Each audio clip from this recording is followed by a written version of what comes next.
Oh my god. I am so sorry, guys. I did not check that my microphone was working. So I'm talking this entire time. Hopefully it's all captured on record, although I don't think it is. And it's not. Oh my god. Okay, I got to fix my desktop audio a second here too. Let me see something. Oh my god. I am. Oh, I also had to lower my volume on the other side, so you'll hear me echo in just a second. Oh, how stupid am I? Very, said Panina-chan. Alright. Now my volume is working. Holy crap. Alright, so good thing I caught it on question 9 and this far in. Oh, frick me. Anyways, thank you guys for being patient with me. So I fixed my audio issue. There was a placard at the beginning of the stream. If you guys want to wait towards the end when I share the Google Hangouts chat so that anybody who's watching, we could just chat for a bit, is fine. Questions 1 through 8, okay, you might not understand my reasoning behind it. But, well, thank you, Erin. You guys might not understand my reasoning behind it, but if you have any questions, please ask me in the comments below. I'd be more than happy to explain my reasoning. The whole point of this stream is to do the political test and the 8 values test. And there's going to be some questions where I give a quick reason because I know the philosophy behind it, and then there's others where excuse me. Then there's others where I actually kind of think it out a little bit so that you can understand my reasoning for it. Oh my god, my face is red. The embarrassment. And I also explained why I was running late too with the stream, because I had to go and grab my coffee and I spilled it. And please, Mad Woman Muses, don't hate me. No, I'm not Tilly, or I'm not drinking bleach. Erin, nah, I won't be here long. I am dead ass tired. Well, man, what are you doing here? Go and sleep. I appreciate you coming out, but if you're tired, man. I appreciate it. Thank you. Anyways, back to taxes should be increased on the rich to provide for the poor. I started to say, before I realized from the people in the chat, mentioning that I have no audio, that I think that the question really is, who do you consider rich and who do you consider poor? Because depending on how you said it, you have somebody who makes so much more money, or I should say, who makes a certain amount of money, say $75,000 a year, and that's exceedingly rich for somebody who makes $10,000 a year and then lives on benefits, on welfare. So, I think what it should be, not necessarily like a mixture of the progressive and a flat tax, like the margin should be shrunk between the lowest tax bracket and the highest tax bracket in order to allow companies to not feel the burden so much in paying back into the tax system, because that's why they take all of these tax credits and all these tax benefits to try to save themselves some money, and then they set the money offshore. So if you incentivize, take away the tax benefits, but then shrink the percentage down. I mean, I don't know about you, but if I had like a multi-billion-dollar company, I don't want more than 75% of my company being taxed to go back into the government. Hell no. So, taxes should be increased on the rich to provide for the poor. Disagree. Clown will eat me. Can't sleep yet. Aw. I'm sorry, Erin. Take a baseball bat and beat that clown away. Inheritance is a legitimate form of wealth. This I agree to. Because you just look at the value of things. If somebody wants to pass down their car or pass down their house, I think it is a legitimate form of wealth. What is wealth? Wealth is earned. Wealth is accumulated earnings of whatever currency you have. whatever is the most valuable thing. Why should not it be passed down to the children or the family members? So I do believe it is a legitimate form of wealth. Public utilities like roads and electricity should be publicly owned. Aren't they already? I understand that there are some that make toll roads, and that's absolutely fine. Not all public utilities, like roads and electricity. Unless there's something else that I'm missing with this question. You might be too young to get that reference, judging by your voice. Maybe I understand the clown, as in it, as in Tim Curry, excuse me, not Murray. Holy crap. I get the reference. I'm curious to know how old you think I am, Aaron. Public utilities like roads and electricity should be publicly owned.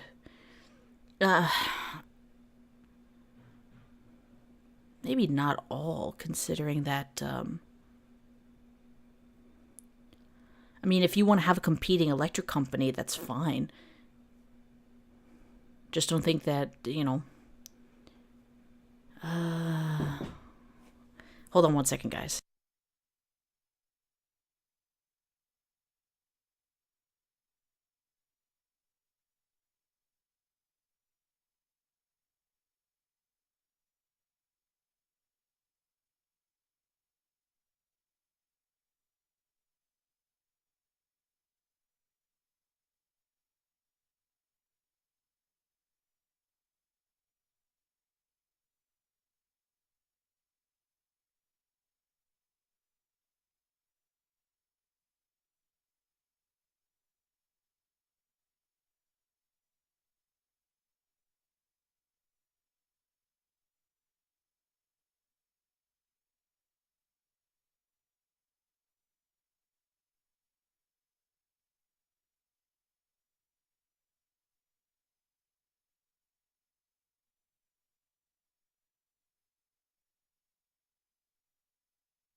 Sorry about that, guys. Somebody was knocking on my front door. Oh yeah, Simpsons reference. I remember the Krusty Clown doll. That was from the Simpsons Halloween special. Either the first or second one. Anyways, gotta go. Alright, take care. So yeah, I think that if somebody wants to have a competing electric company, they could be private. So, public utilities like roads and electricity should be publicly owned. I don't necessarily fully agree with it. I think if anything, it should be. Actually, now that I think about it, if you're going to consider something like the, like using the internet, or I should say service providers, if you consider them like utilities, unfortunately, then you're into price fixing, because then all would be regulated by the government. Whereas if you have companies that compete with each other, they're going to compete for the lowest dollar to get the most customers, as well as provide the best services. So, I think that would be a great way to regulate cost of electricity, no matter what form it takes, whether it's coal or wind or solar, to keep those prices down. Same with roads. So I disagree. At least you guys can see my rationing behind it. I could be wrong, and you're more than welcome to disagree with me in the comments, and I'd be happy to have this discussion. Hey, Kim Crimshy, I think I'm going to keep pronouncing your name, and you joined after I stumbled and had no audio for like the first 20 minutes, so welcome.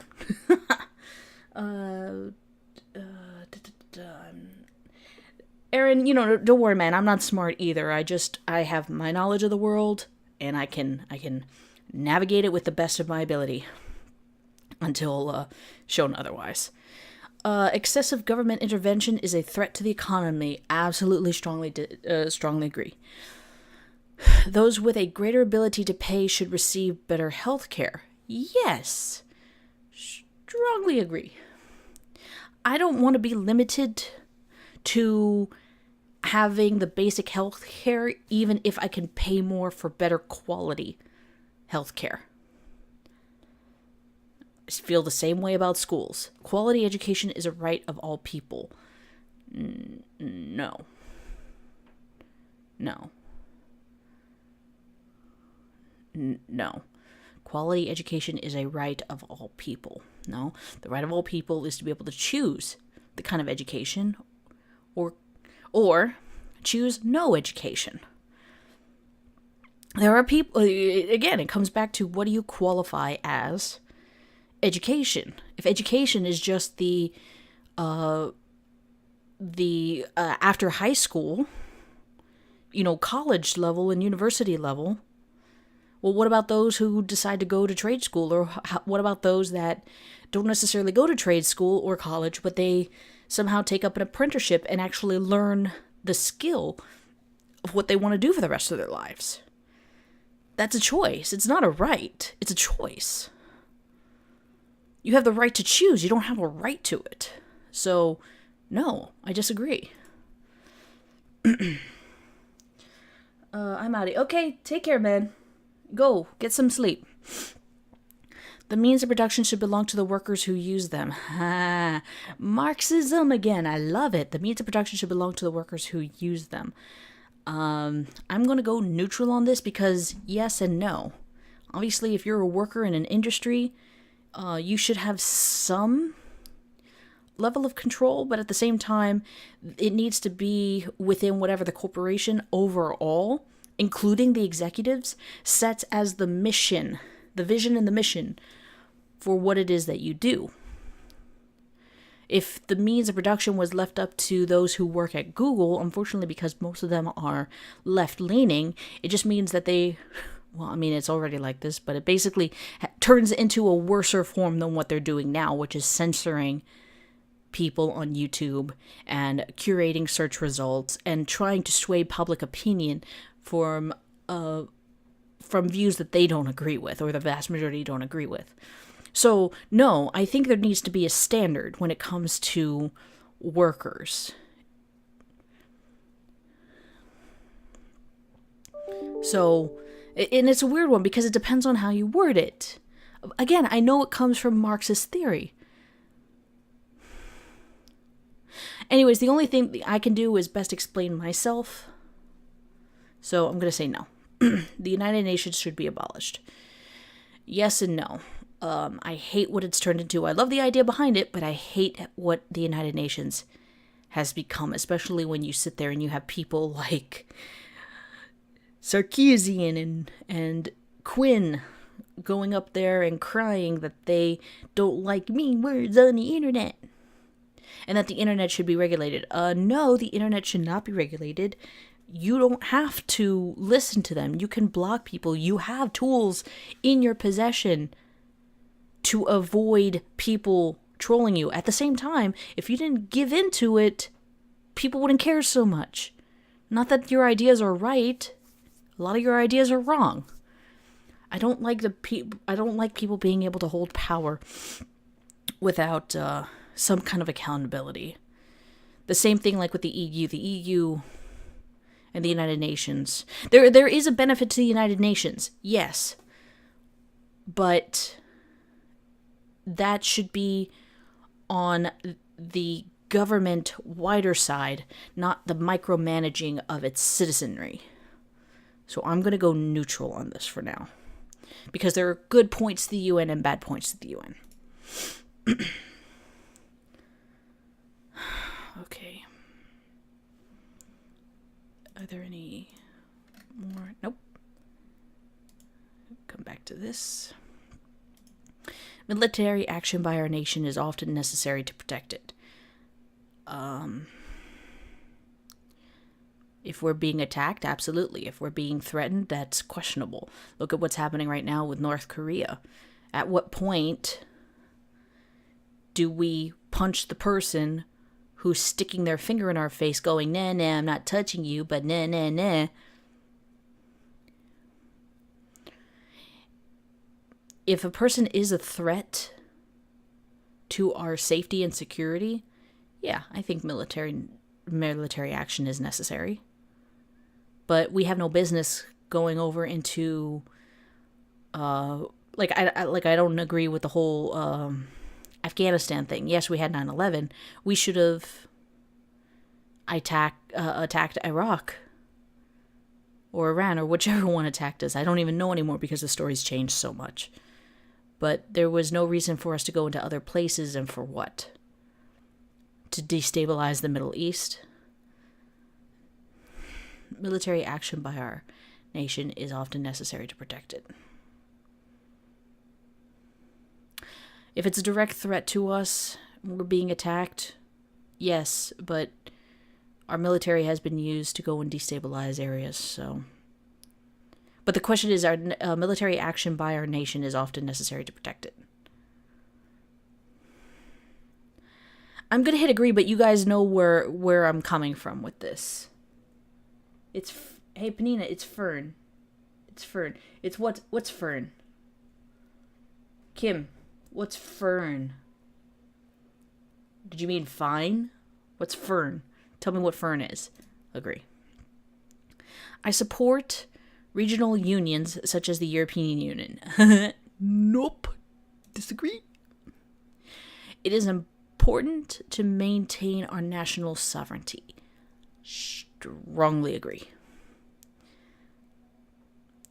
And for the very reason why the EU is giving Britain such problems. A united world government would be beneficial to mankind. Nope. If I agreed with the other one, I disagree with this one. It is more important to retain peaceful relations than to further... It is more important to retain peaceful relations than to further our strength. Who's to say furthering our strength doesn't maintain peaceful relations? Unfortunately, you have people... And here's another example with Antifa. You could take this on a personal level. You have people who want to be as peaceful as possible, who do things legally. You might not agree with them, but they've been peaceful. And unfortunately, there are those on the outside, like with Antifa and BLM, who think they will justifiably use force to shut you down, no matter how peaceful you are, no matter how nonviolent you are. So I think through a force of strength, that doesn't mean attacking, but through a force of strength, you can be a brick house when the wind blows and nothing happens to it. It's like the idea of being the biggest kid on the playground. It doesn't necessarily mean that you're the bully, it just means that you're not going to take crap if somebody comes and tries to fuck with you.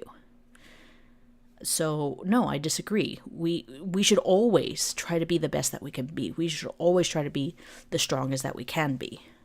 But we also need the discipline to maintain peaceful relationships. Me from Discord, the guy with... Oh, hey! You! Okay, I got you. I know you. Hey! How you doing? So what I say, it is more important to retain peaceful relations than to further our strength. Disagree. Wars do not need to be justified to other countries. They kind of do. I think they kind of do. If obviously if somebody's going around attacking people for no reason, German. Excuse me. Then it absolutely needs to be justified. If it can't be justified, then they're in the wrong. And then people who attack back is a matter of self-defense. At least that's how I see it. Again, all of these questions, guys, I'm just giving my thoughts. I could be wrong. by all means, leave comments in the description below. Oh, sorry, not the description, the comment section below, and we could talk about it. I am open to talking. I don't bite much. Wars do not need to be justified to other countries. Disagree. They absolutely need to be justified. Military spending is a waste of money. Nope, I disagree. International aid is a waste of money. I wouldn't call it a waste. It just depends on what it's going to. If private people want to donate money, that's absolutely fine. But like in the a few years ago, I did not agree with our government giving aid to Haiti. If private people want to do it, that's fine. But I do not necessarily agree, especially with, we can't be the world's police, which also means we can't be the world's bank. We can't keep just giving money away, especially if that money is misused. The money is supposed to go there to help for a specific purpose, and then it gets, then people turn around and use it for something else. I wouldn't call it a waste. Well, again, if it's given by the government, yes, I think it's a waste of money. But if private people want to do that, that's their business. I think war needs a reason. Yes, I think it needs a reason too. So international aid is a waste of money. I am torn between neutral, unsure to agree. It kind of depends on what it is. If it is going for a good cause and we know the person that we're giving the money will actually use it in good judgment.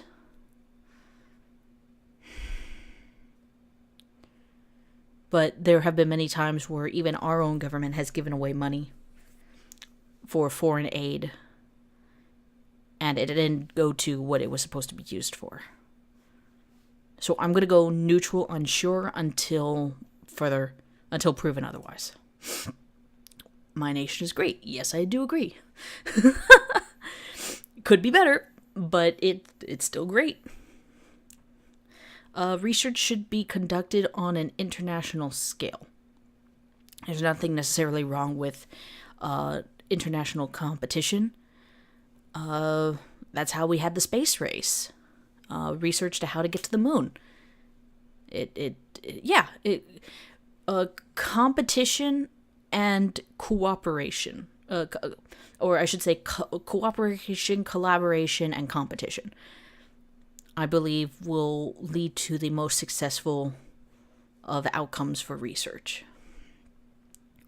It probably should. At the same token, though, you have international entities who are using research that was funded by government to suppress other industries and other innovations and technologies, such as with the whole climate change. Now, whatever your opinion might be is on it, I'm gonna say I am not a and I hate that I have to say this. I am not a climate change denier. I'm not a scientist. My opinion, though, is that the research provided by our government, I think, is heavily skewed. And at the same time, my question would be on a scientific level. Again, I'm not a scientist, but my first question would be, how do we measure how much humans have contributed to the pollution levels, and what are the reasonable things that we can do about it, if at all? Because there are natural phenomena that affect the weather, that I should say affect the global temperature. But again, how much do you factor how much human contribution is versus how much is natural? And that's something I think should be looked at more. Again, I'm not saying that I'm a climate denier. In a sense, yeah, climate change exists, but to what degree? That's all I mean. We're still technically in an ice age. The climate's been slowly getting warmer. The Earth has been calculated to have been through 5 different ice age, which means the climate of the Earth has been changing since before humans got here. How do you account for that? But anyways, I digress. America, fuck yeah, yes. So research should be conducted on a... I agree. So the principle of researching internationally is not wrong. Just what's done with the information is what I might have a problem with. Governments should be accountable to the international community.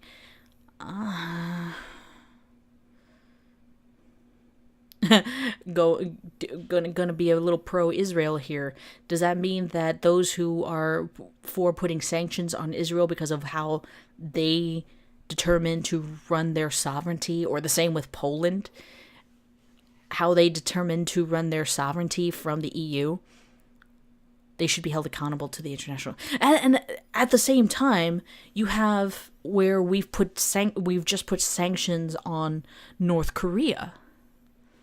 So this is a it's a yes, but again, it's a yes, but how do you determine what should be accountable and what shouldn't be accountable?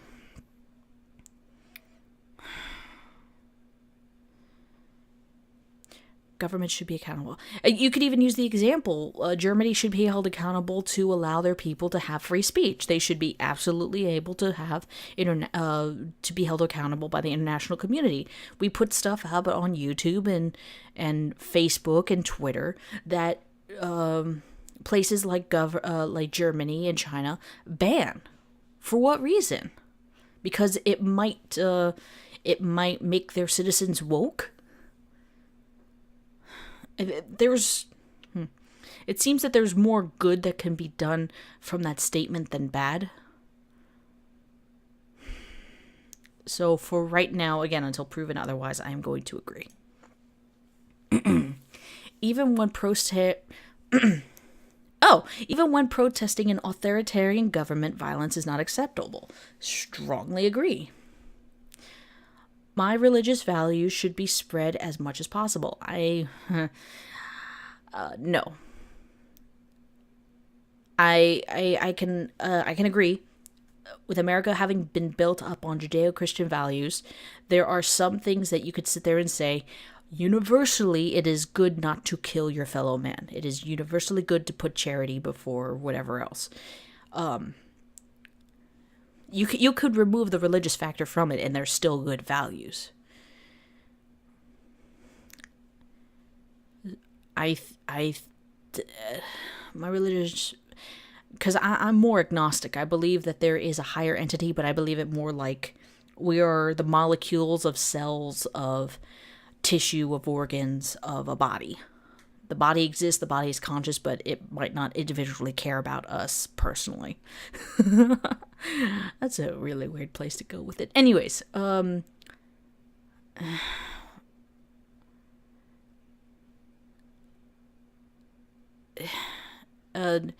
between neutral and disagree. Israel to me should be its own, but Palestine should have been like, you can live in Jerusalem and stay Palestine. And that's just it. They've tried multiple times to offer a two-state thing, to divide up the territories, but Palestine doesn't want to do it. They don't want to play nice.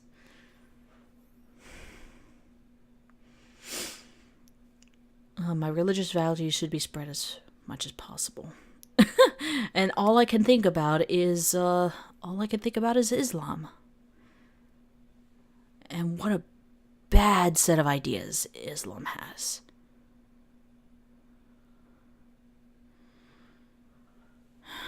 And by what means must that religion be spread is the question. So I'm going to say disagree. Our nation's values should be spread as much as possible. And that could be taken as the same thing. That could be taken as the same exact question. Our nation's values, instead of it, our religious values, our nation's values should be spread as much as possible. The values of the U.S., or I should say even the values of, well, it says our nation, so the U.S. The values of the U.S. don't have to be spread as much as possible. Would it benefit other countries if they were? Absolutely. But we can't force those values on other people. For example, the only reason why the Japanese went from basically why the Japanese had changed is because we basically nuked their butts twice and put U.S. soldiers in stations there, and their system changed towards more. They're like the West of the East. But those were the consequences of war. If we're not in war times, we shouldn't be going anywhere and imposing our values on anyone else. I don't believe we should impose any values on anybody for any reason. If they want to accept those values because to them it's fundamentally better, then that's one thing that they should be able to accept. They should be able to have the choice to accept it rather than us forcing it down their throats, because that's what should means. It should be this way. We should go and do this by force. No, I don't believe in forcing values on anybody. If they want to accept it, that's one thing. But I don't think we should force it. Allahu Akbar is all Palestine be like.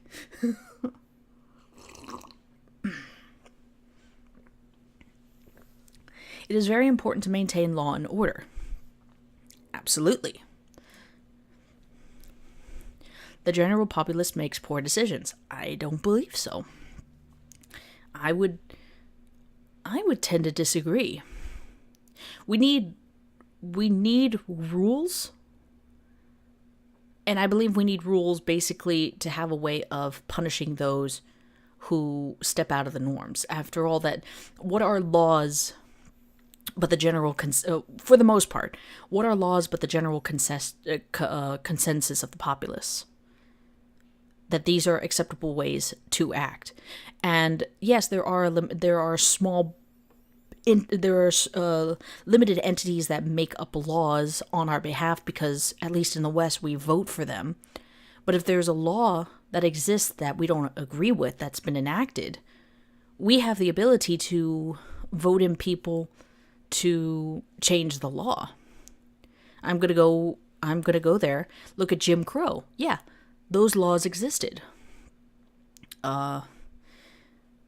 People during those times, especially business owners, generally wanted to provide services to both blacks and whites. But because the government forced them, that the government basically said, if you openly serve both, you're going to be fined and we're going to possibly have criminal charges against you, then the laws needed to be changed. And good thing that they did. But there were people who generally wanted to do the right thing, who wanted to serve both blacks and whites at the same time in the same and equal manner. Generally, and it comes back to the country's values, generally I think the populace makes maybe not poor decisions, but makes as fair decisions as possible.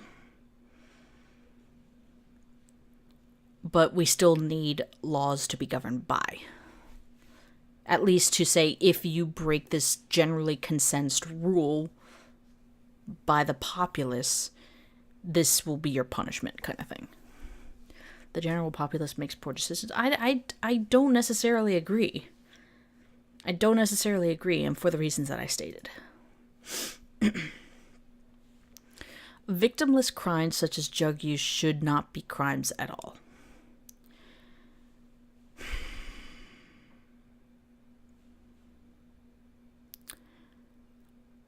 Victimless crimes such as drug use.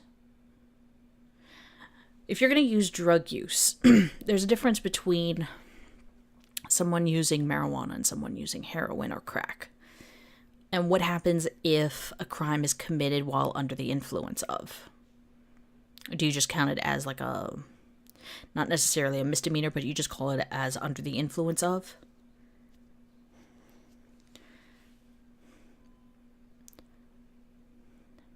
What people put into their body should be their own business, but then what happens when they are subject to a crime that they commit while that substance is in their body? Just like when you have a drunk driver. driving under the influence and you crash and you kill somebody. Now the charge is severely worse, as opposed to, oh, you were just drunk driving. Well, drunk driving could lead to the cause of somebody's injury or death. Obviously, if you're not drinking, well, I mean, you can drink, you consume it, right? And if you drink and consume alcohol while you're sitting in your living room, yeah, you're not doing anything wrong.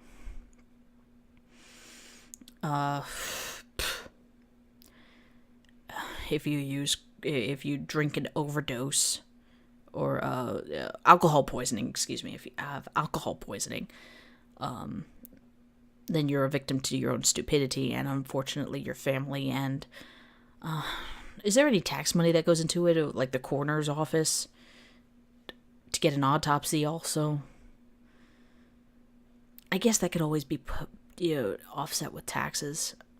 Victimless crimes. You could also even sit there. It says such as drug use, but what else could be considered a victimless crime?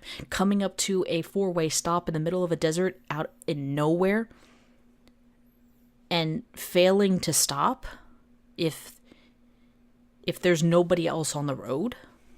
So then you run the stop sign or run the stoplight.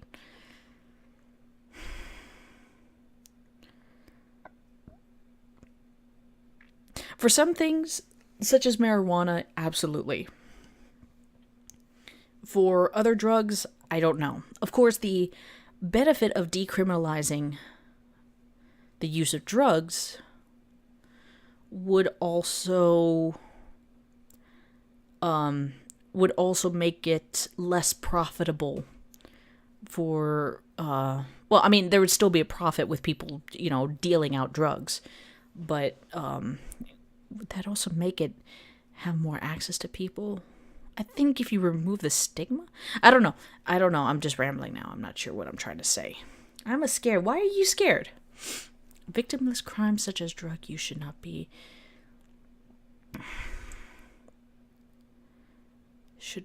I want to say yes because it sounds like it would be a more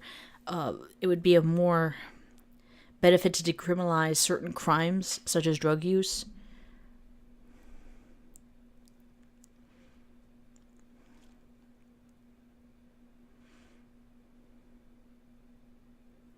And it's saying such as drug use. Well, again, what other victimless crimes can you sit there and think about? Well, actually, you know what? Yeah, victimless crime. Yes. The sacrifice of some liberties is necessary to protect us from acts of terror. Now, this I didn't necessarily believe in, not even when 9/11 happened. To invade people's privacy in looking for terrorists.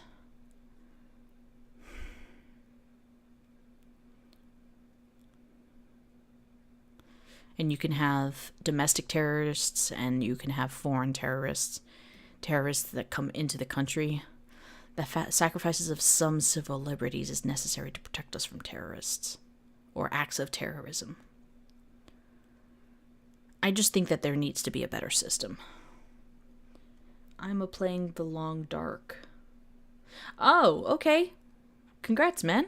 You're playing The Long Dark and you're watching my stream. I thought you meant that you're scared of what my opinions are. I'm sorry to have scared you.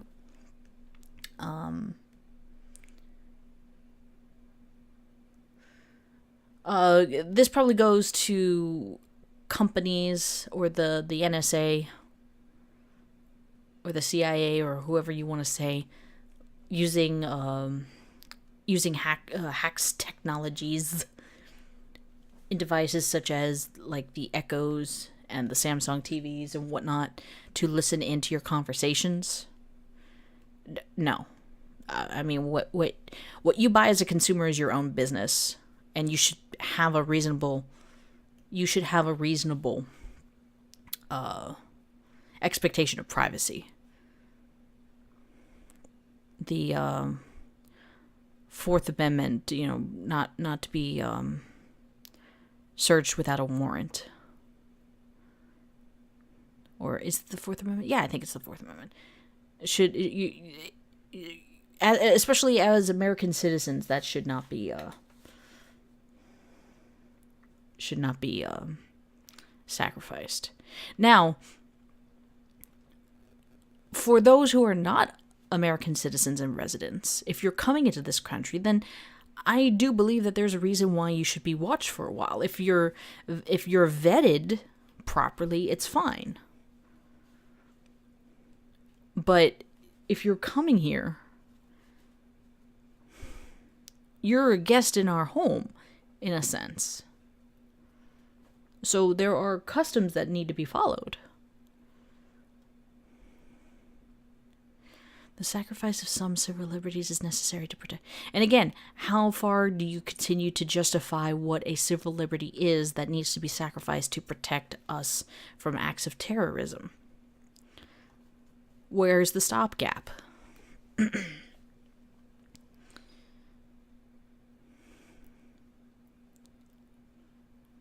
This is a neutral to disagree. I'm going to be safe and say disagree. Government surveillance is necessary in the modern world. To, again, this goes back to the previous question. To what end? To what end? And what will you use to justify continued surveillance? If it's surveillance of people coming in and out of the country, that's one thing. If it's surveillance of private citizens, to what end? I'm going to hit disagree. The very existence of the state is a threat to our liberty. Not necessarily. I'm going to say disagree. Again, the consents of the governed. But when you let those who will abuse the power go too far being unchecked, then yes. The very nature of the state and the government exist is to be a force, use of force. But from where we stand, what is being protected and what is being enforced? The state can have power and it can run over us. Let's look at Venezuela. But the difference between our country and Venezuela is we have things in our Constitution that protect our liberties from government oppression. That doesn't mean that can't be ignored when you put the right people in power. There is always the potential that the United States could become another Venezuela. But our laws, sorry, that was my mail.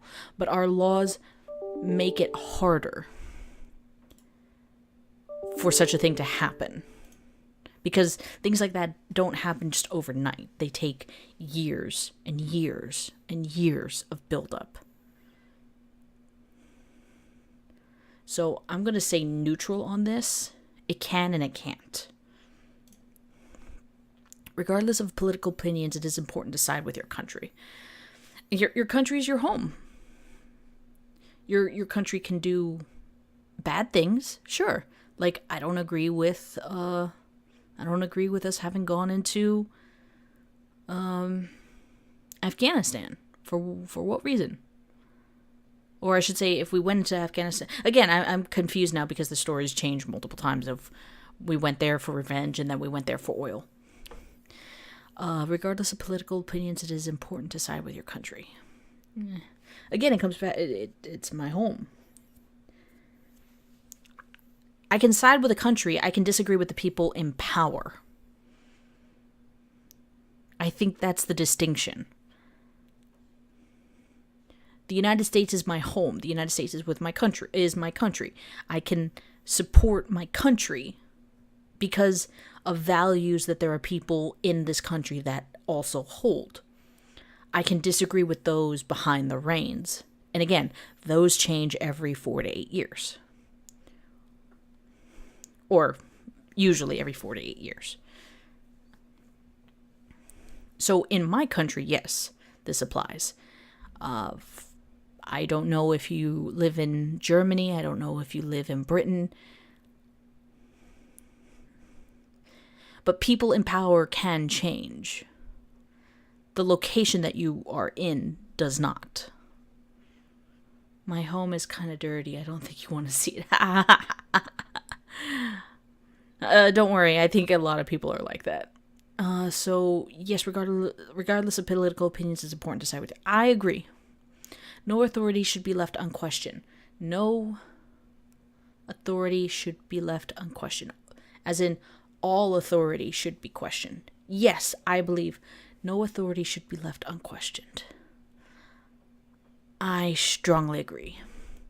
A hierarchical state is best. It depends on what do you mean by hierarchical state?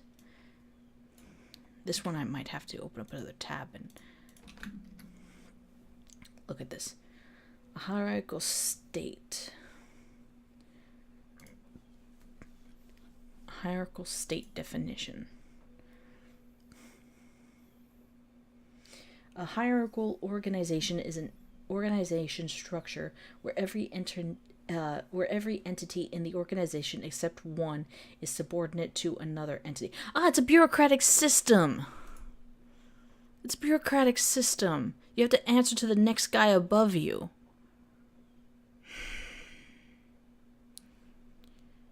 If we break it down, you have the president, you have Congress, you have your representatives, you have your state and local representatives, you have your state and local governances, you have your cities.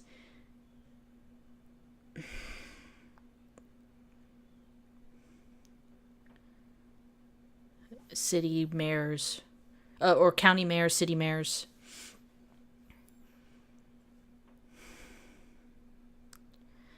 There are benefits to it, but I think that if you are able to streamline it a bit more, it might be better. New England is my city. I'm in South Florida. I'm a mosh posh hosh gosh bagosh of culture down here. A hierarchical state is best. I'm gonna say neutral because I don't really know, and I don't know what the pros or cons of it being any other way are. It is important that the government follows the majority opinion, even if it's wrong. No. No. No. Bad. No. Because if that was the majority opinion, then the election would have gone to Hillary, not Trump. We have a set of rules and structure to go by. The majority of people... The majority of people... No, well, you could use this. You could use this argument. The majority of people were against Jim Crow, yet the government did that. And even if the government had gone with the majority of people, if Jim Crow was wrong, then it should have been right. But eventually, it did. Eventually, it did because there were people who advocated on the civil liberties of minorities. But there's a reason why we have procedures and protocols to stop the majority opinion, even if it's wrong, from being an influence on the government. Because what's a majority opinion today might not be a majority opinion tomorrow. That's why we need principles and values. The majority of the opinion, it is important that the government follows the majority opinion, even if it's wrong. Strongly disagree. And that is my reasoning. The stronger the leadership, the better. Yeah, the stronger the character of the leadership, the better. I don't see a problem with this. The stronger the leadership, the better. And that comes down to the character of the person who's being a leader or who follows the leadership. The stronger the leadership, the better. Yeah, I agree with this. I see nothing wrong with this. If I'm wrong, please let me know in the comments, but I see nothing wrong with this statement. Democracy is more than a decision-making process. Yeah, democracy kind of is more than a decision-making process. Democracy is basically the rule of majority. However, again, the United States is a constitutional republic. We have representatives for the majority of people in certain areas. And we follow laws. In a way, yes, democracy is more than a decision-making process. Although this feels like a trick question. All democracy is decision-making. What else would democracy entail if it wasn't decision-making? Democracy is more than a decision-making process. Well, what else would democracy do? Democracy is how the democracy is the way things are ruled, and the point of democracy is rule by vote. So, in a sense, it is a decision-making process. So, no, just democracy is more than no, it's not. It is a decision-making process. Environmental regulations are essential. Yes and no. Again, what do you consider environmental friendly and what needs to be regulated? Unfortunately, places like the EPA have put heavy restrictions. I mean, not to say that there isn't any benefit to the ones for some of them that they've already put on, but there have been abuses of this system. Environmental regulations are essential. I'm going to say neutral, unsure on this one, because it's a yes and no scenario. It's not just a simple clean and cut. Democracy leads into oligarchies.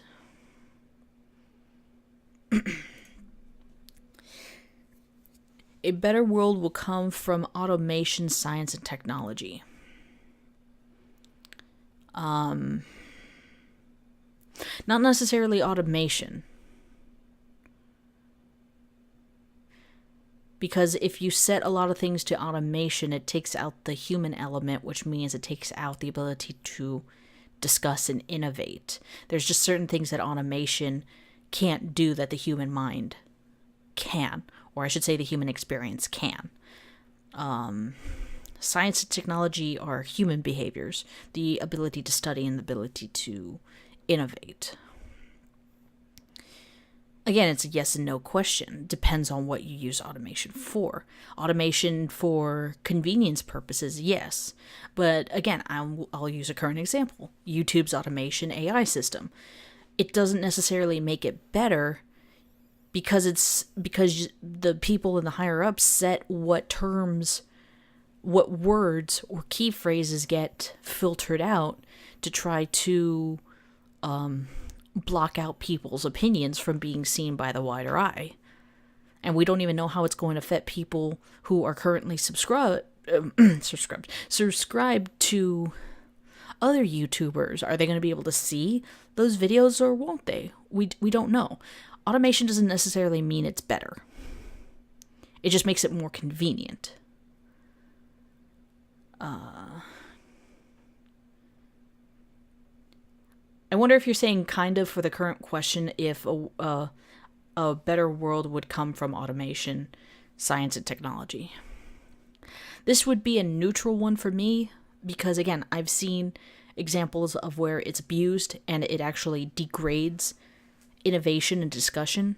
And in some cases, it is actually better and safer using automation. I make YouTube poppy. Or poopy. It make YouTube poopy. It make YouTube poopy. Yes, it does. Children should be educated in religious or traditional values. It's up to the parents. Again, it doesn't have to be. Should be educated in religious or traditional values. I'm going to say neutral on this. That's an individual's right to do. The right to choose whether they want to educate them on religious or traditional values or not. Traditions are of no value on their own. That's not necessarily true. Disagree. There's some traditions do have value and some don't. Or some become outdated. Off the top of my head, I can't think of a reason, but this is a not all scenario. Religion should play a role in government. No. That's how you get Islam. No. Religion should not play a role in the government.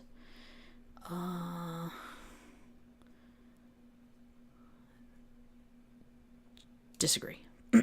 Churches should be taxed the same way other institutions are taxed. The way our system is set up is churches are considered charities, or on the same level as charities, even though they might not be the same classification as.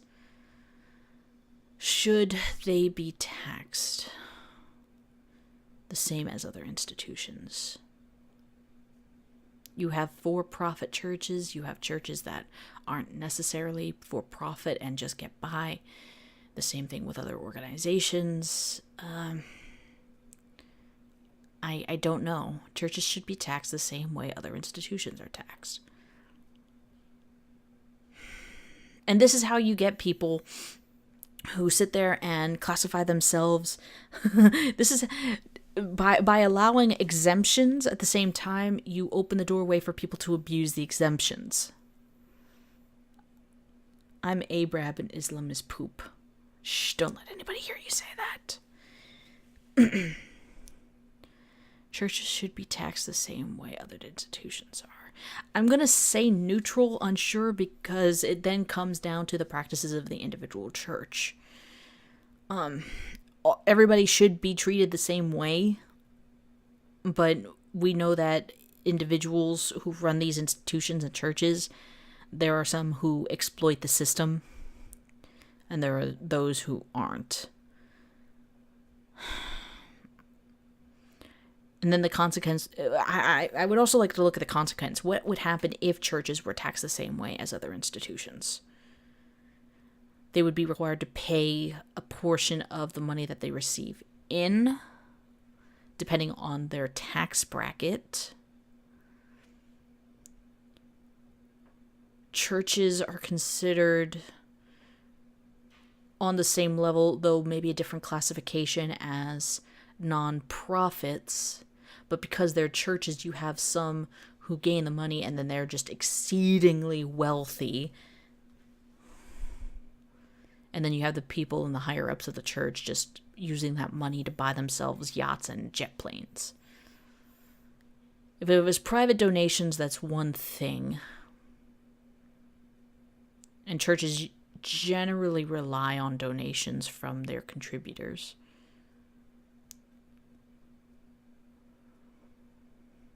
I forget if donations need to be counted for tax exemption purposes or not. Thank you for streaming. I was kind of bored and needed something to watch. You are very welcome that I can cure you of your boredness. It's kind of weird to say, but you are welcome. Let me see here. Bring my chat back up. I'd like to say yes, but I'm between neutral and yes. And at the same time, I feel like being the person that throws the monkey wrench into it, so I'm going to say agree and let's see what happens. Climate change is currently one of the greatest threats to our way of life. No, don't over-exaggerate it. Disagree. It is important that we work as a united world to combat climate change. No, disagree. Countries should be able to regulate themselves how they want. Yes, that means that opens up the way for China to continue producing as much pollution as they do, but that's part of their sovereignty. They can do that. What are we going to do except innovate, make our way life better, and if they want to change, then that's up to them.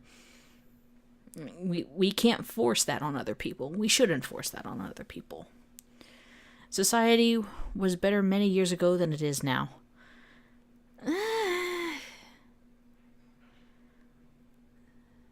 I mean, the point of society is always moving in a better direction. There are some things that are different now than they were back then. But the question is, what do you consider many years ago? Because I could sit there and say many years ago, within less than 8 years, we had President Obama. Going before that was President Bush. I mean, again, how many years do you consider many? There are some things that are better, there are some things that are worse, but overall, society always moves in the direction to try to be better. At least Western societies do. The idea is trying to be better. And I don't want that to be the road to hell is paved with good intentions. It's more of a, yes, some things happen where it's not good, but I think in a way there's some kind of self-correcting force there. The pendulum swings. It keeps swinging. You continue to add force on one side, it'll just push it back even harder in the opposite direction. So it's a constant trying to correct itself for us to keep moving in a better direction. So society was better many years ago than it is now. I disagree. It is important that we maintain the traditions of our past. It depends on the traditions. We don't sit here and we don't sacrifice people to appease the all-knowing head in the sky. So it is important we maintain it. Disagree. I'm between neutral and disagree. I'm going to say neutral because there are some things that are still good and some things that are bad. It is important that we think in the long term beyond our lifespans. Absolutely agree. What are the ramifications of certain laws that we change now that might seem good in the short term to appease people's feelings? Be Bill C-16 in Canada. But what does it mean in the long term when you have people who can and will exploit such rules and laws? So it is important that we think long term. Yes, there's a saying that men plant trees, something about men planting the seeds of trees whose shade they will never sit under. So it is important that we think in the long term beyond our lifespans. Control, yes. Why did I say control? Strongly agree, yes. Reason is more important than maintaining our culture. Let's see here. There's a bit to unpack.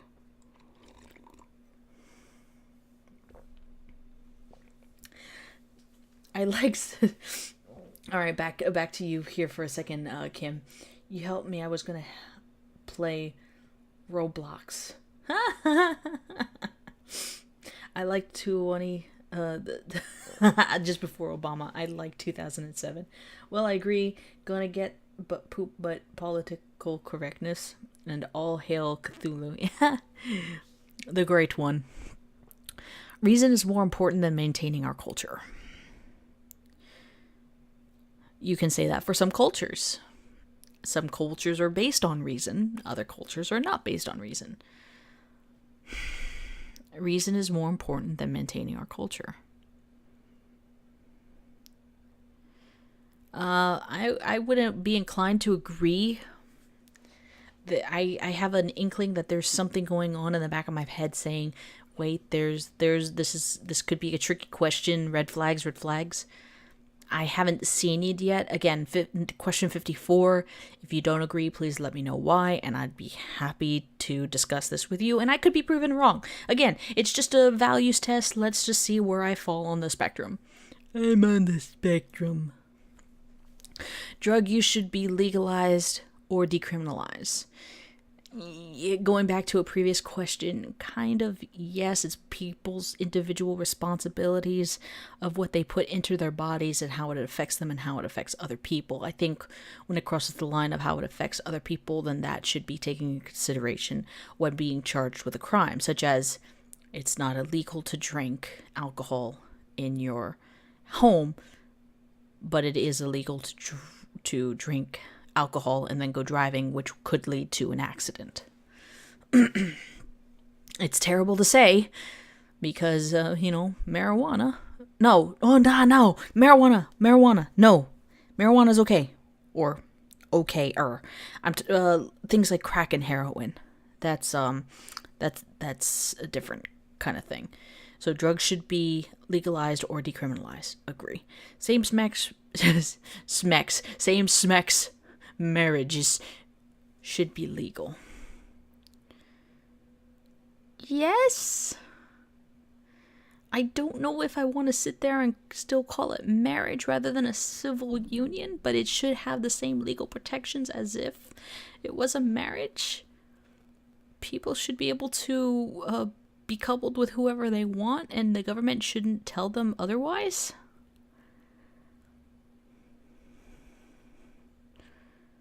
Same-sex marriage should be legal. Yes. No cultures are superior to others. I'd like to think that Western cultures are definitely much more superior to that of the Middle East. We just have a better standard of living, and that's proven based on the values and principles that we hold as a society. So, no, I disagree. There are cultures that are superior to others. Now, cultures are different from people. That's not to say people are not superior to others as individuals. But what is a culture but a set of ideas and values? Some are just better than others. And the better ideas win out. So, no cultures are superior to others. Strongly disagree. Sex outside of marriage is immoral.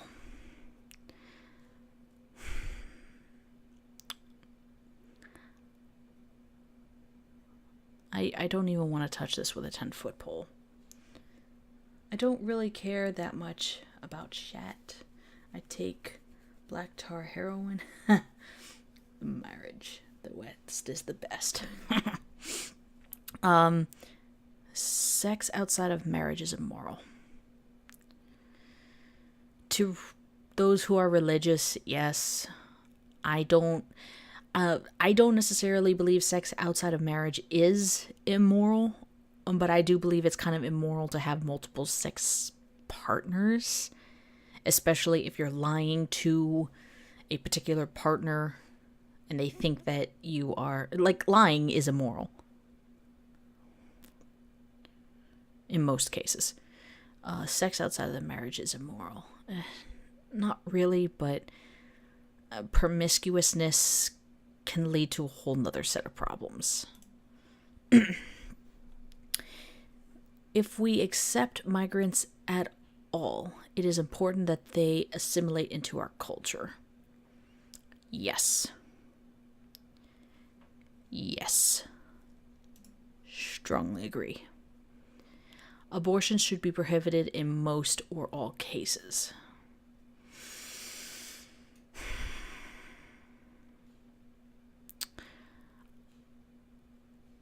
I'm one of those that believes in pro-choice, but that I still believe the fetus is a living thing. I don't like the idea of abortions. I don't like the idea of killing. And the argument of my body, my choice is not really an argument because the thing that you are killing is not your body. The only thing that you're arguing for is the ability to carry it to term or not. I don't like the idea of abortions, but I do believe that there are some cases where it is justified, such as rape and incest, but it should be caught early enough to prohibit these cells from forming a human being inside the womb. Abortion should be prohibited in most. I disagree, but I highly discourage against abortions. I think there's something that has been lost in our culture to value human life, even at its smallest and weakest. Abortion should be prohibited in most or all cases. Disagree. Gun ownership should be prohibited for those without a valid reason. No. Gun ownership should be prohibited for those without a valid reason. No, it is our right to be able to protect ourselves with whatever tools we can use. Gun ownership should be prohibited. No, strongly disagree. The only thing I think of is that if you are a committed felon, then you kind of lose that right for a while. I strongly disagree, single payer universal health care. Prostitution should be illegal. I don't like the idea of prostitution, but again, what people do, as long as it's not a crime, is their choice. If people want to pay for sex, they should be able to pay for sex. What's the difference for paying to watch porn? You're only one step away from actually doing the act, so prostitution should be illegal. Disagree. Maintaining family values is essential. Yes, for the most part. If you have an abusive family, that's one thing, but we've seen a denigration of the family unit within the last decade or so, and I think that's part of what is causing our culture in the US to shift so drastically, to disassociate from family, to disassociate from people, even with different opinions, and just to not have a sense of community, because your family is the ultimate first community that you are introduced to when you're a baby. These are people who care about you and love you and raise you and teach you about the world and how to adapt and live in it and be prepared for what life might throw at you. Now, there is something where you can choose who you consider a family, and that can bleed over to communities coming together as a family. But having those fundamental values instilled in you from a young age, I think is very important to have as healthy a mentality and personality as possible to be able to make it in this world. If you start taking all of that away, what are you teaching kids as they grow up? So yes, maintaining family values is essential. Strongly agree. To chase progress at all cost is dangerous. The term by any means necessary comes to mind, and I want no part of that. So to chase progress at all cost is dangerous. I strongly agree.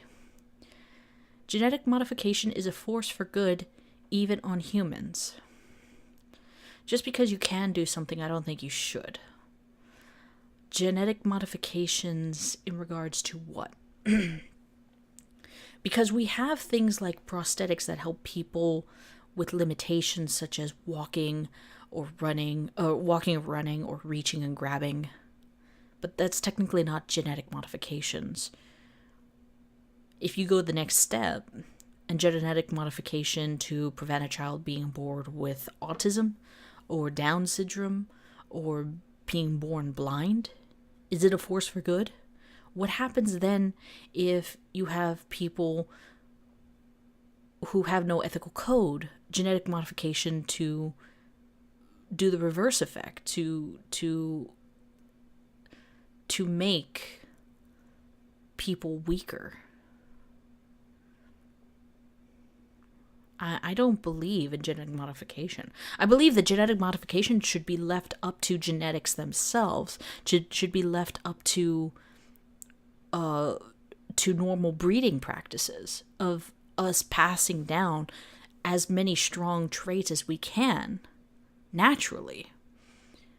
I think once you start messing on a genetic level, you open yourself up to another world of pragmatic problems. I only think in rape and incest too, and that's feminine. Okay, so for the previous questions, genetic modification is a force for good, even on humans. I disagree. I actually strongly disagree. We should open our borders to immigration. I do not have a problem with immigration, but we need stronger vetting practices, and we need legal immigration. You just don't open up your door to your house and just let anybody in, even if you know who they are. There's always the possibility of somebody coming in who you don't know who they are. So no, I think we need borders, but having borders doesn't stop us having a legal immigration process. We should open our borders to immigration. But see, it's a weird catch sentence. It's like, if you don't open your borders, then you don't want immigration. No, I'm okay with having borders, and I'm okay with having immigration. So again, I have to talk it out for a second to get my point across, to figure out how I'm going to proceed. We should open our borders. Disagree. Governments should be as concerned about foreign citizens as they are with those within their borders. Yes? Maybe? Governments should be as concerned about foreign citizens as they are about those within their borders. I mean, you really do want to know who's coming and going. It's kind of part of the other question. Governments should be concerned about foreign citizens as they are about those within their borders. I agree. All people, regardless of factors like culture or sexuality, should be treated equally. Yes. They should be treated equally according to our governing laws. Their culture, such as Sharia law, or their sexuality, whether they're trans or pansexual or gender fluid, that shouldn't matter when you are being judged by the laws that govern you in the area that you're in. Muslims want to come to the U.S., fine, but you're going to be judged based on the rules of our land. All people, regardless of factors such as culture and sexuality, should be treated equally. Strongly agree. Hey, now we're to question 70 of 70. It is important that we further my group's goals above all others. No, because there are some things that could be wrong in my group. If we're able to talk it out, we can figure out what's wrong and what works and what doesn't. It is important that we further my group's goals above all others. And then you can flip that on its other side. It is important that we further my group's BLM goals above all others. Why? That would be the question. Why? What is it that your group advocates for? And does it benefit everybody? It is important that we further my group's feminism goals above all others. Why? So just as I'd be willing to say no to someone else, I have to also be willing to say no to myself, because we need to be able to talk about ideas. What works, what doesn't, and why those should take precedent above other ideas. So, it is important that we further my group's goals above all others. Disagree. Oh, so now we have my results. I am 34% for equality over 65.9% markets. So I am more for markets than I am for equality. Now, again, that's not to say that I don't favor equality. This is really weird, because markets should treat people equally. It's a weird thing. Markets should treat people equally as customers and whatnot, and ideas should also be treated with the same with scrutiny, and whatever idea wins out better.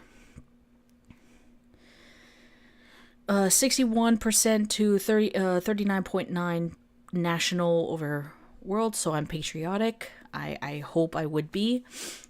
Civil access, moderate for liberty versus authority. There should be a level of authority, but liberty, individual liberties, do hold out more important than an authoritative body. But again, it's like only just slightly more. It's moderate. There's a bit of wiggle room depending on what you're talking about. No, I still have another test to do. I'm not leaving just yet, Kim. And then societal access is neutral.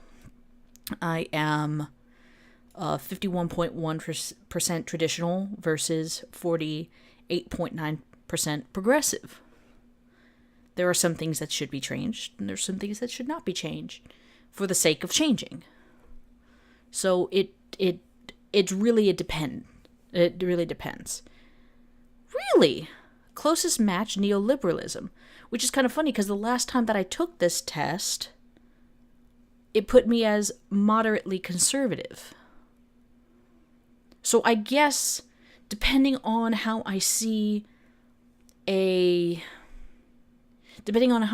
value, I can jump from one side to the other. This doesn't bother me necessarily. This just, if anything, taking this test twice within a 6-month time span and reevaluating myself, this just means that I feel a little more centrist than anything. Because I could literally go from just 1 or 2 points one way to 1 or 2 points the other way, and it could mean two totally different things. So that's actually very interesting. I'm going to save this. I'm going to save this image as liberalism 8 values results. I have to see if I can find my conservative results. I think I have them saved somewhere. I just don't remember where. And this was done on 8/13/17. So that will be all for the 8 values test. Now I'm going to move on to the political compass. I just got to give me just a few moments. I'm going to take a sip of my coffee, get some popcorn ready. I'm actually glad that you're entertained by this, Kim, even if you're the only one here. Good coffee. I'm going to take just a few moments before I take this test. I really want to see if I can find it. I think I saved it in my pictures somewhere, but I don't remember where I had saved it. Ow. And I have something biting at my toes.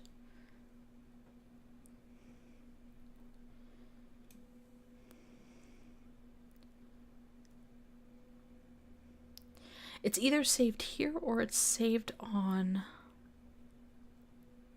my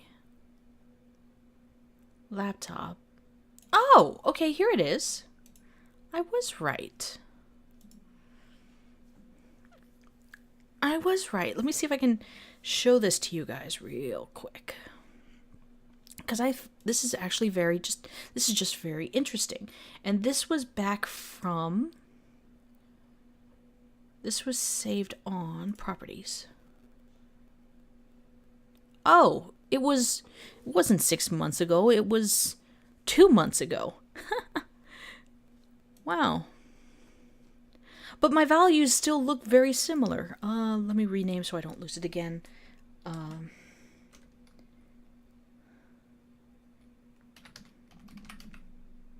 Moderate conservatism. This is the 8 values And this was on June 3rd of 2017.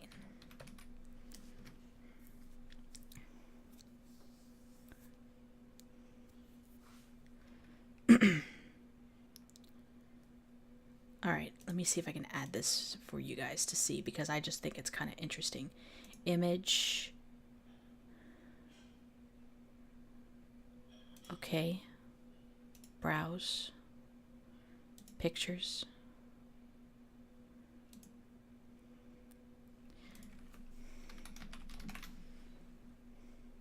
Conservatism. Here you go. Okay.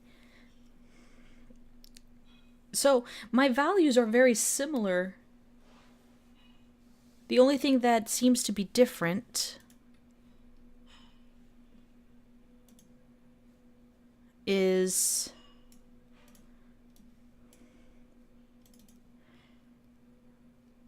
$34.1 versus 35.4 from previous.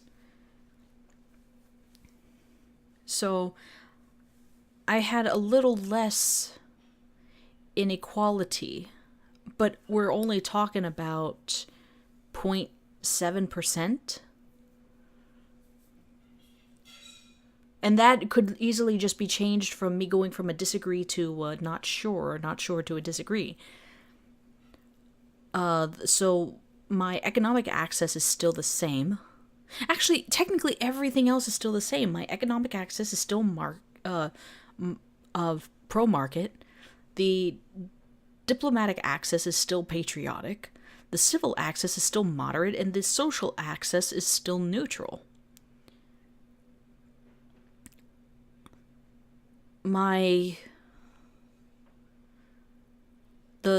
It's funny, my political access for patriotic hasn't changed though. It's exactly the same. The 60.1 versus 39.9% is still the same. The civil access we're talking about previously was the 54.2. Currently I'm at 55.4, so we're talking about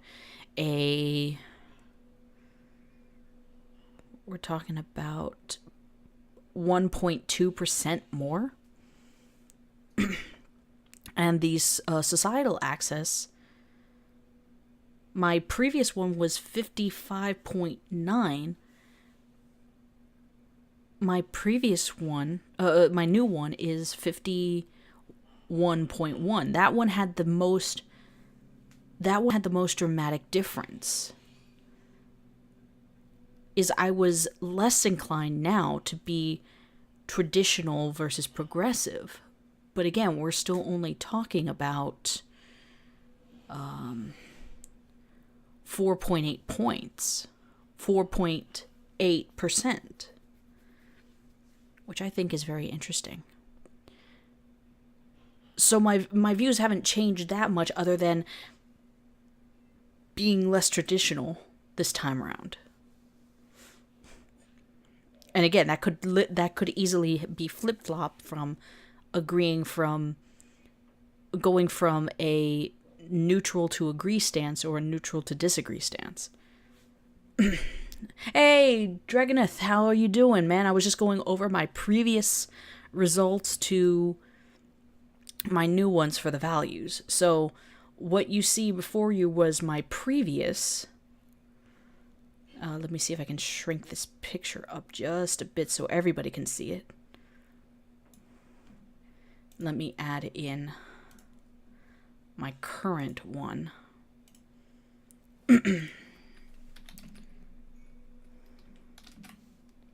Oh, I'm not in the right place. Alright, I was showing the old one, and here's the new one. So the moderate conservatism was the one that I had previously. This was from 2 months and 10 days ago, versus the new one, which shows me as neoliberalism.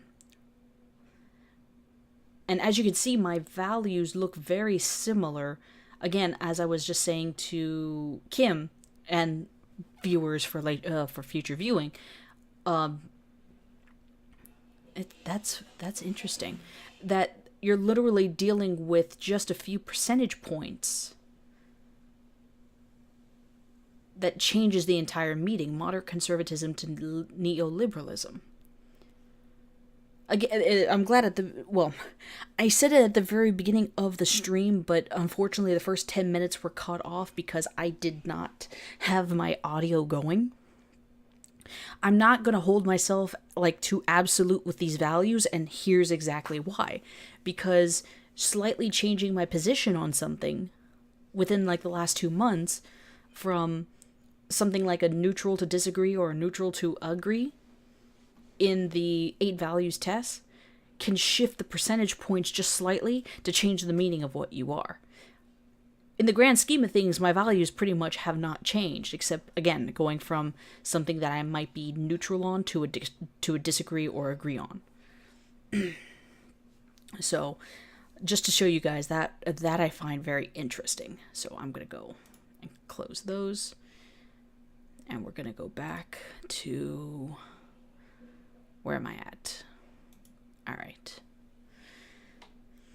So now it's time for the political compass test, which probably is going to have a similar effect. It's probably going to be something between 60 and 70 questions.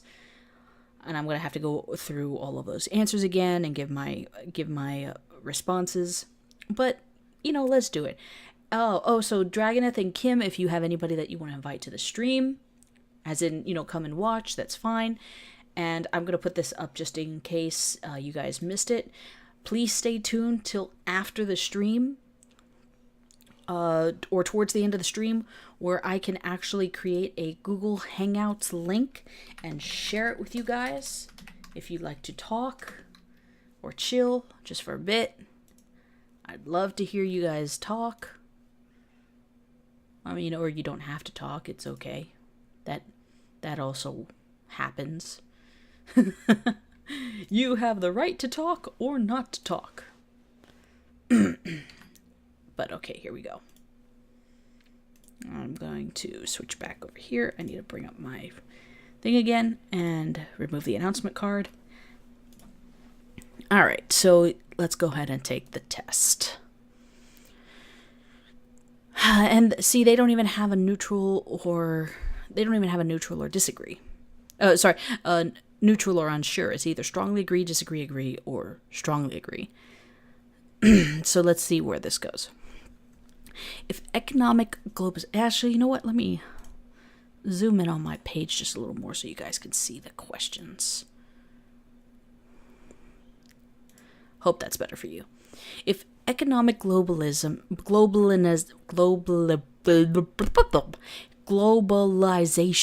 is inevitable, it should primarily serve humanity rather than the interests of transnational corporations.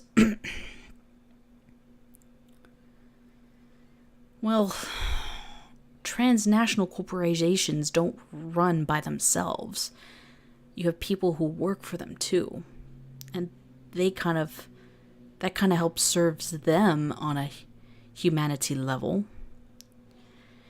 If economic globalization is inevitable, it should primarily serve humanity rather than the interests of transnational corporations. At the same time, you have corporations who hold a very weird set of ethics and policies. That means you have to rein in all corporations, and all corporations from all countries need to follow the same set of standards. Which, if that's the case, then fine, but what is the end goal? What is the purpose? It's a test. How do I get an A? I don't think there's a such thing as getting an A. I wish it was that simple. How you doing? Psycho216.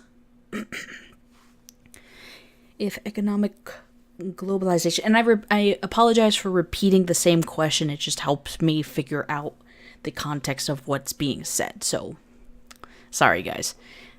It should primarily serve humanity rather than the interest in, but again, corporations are made up of people too. I don't even have a neutral option. I want a neutral option. This is why I like the other test slightly better. It's a loaded question. Skip. Of course it's a loaded question. The test is BS in my opinion. It leans left a lot. Yes. I'm going to hit disagree, but at least you guys know. Here it is recorded. I don't agree or disagree either way. But I want to do this test to its fullest, so... I'll always support my country whether it was right or wrong. I can support my country. I could not support the people who run it. I believe I had a similar question. All these are similar questions to the other test. It's just worded differently. I'll always support my country whether it was right or wrong. The country does not make decisions like that. The people in charge of the country do. I could disagree with them, but my country is my home. My country 'tis of thee, sweet land of liberty, of thee I see.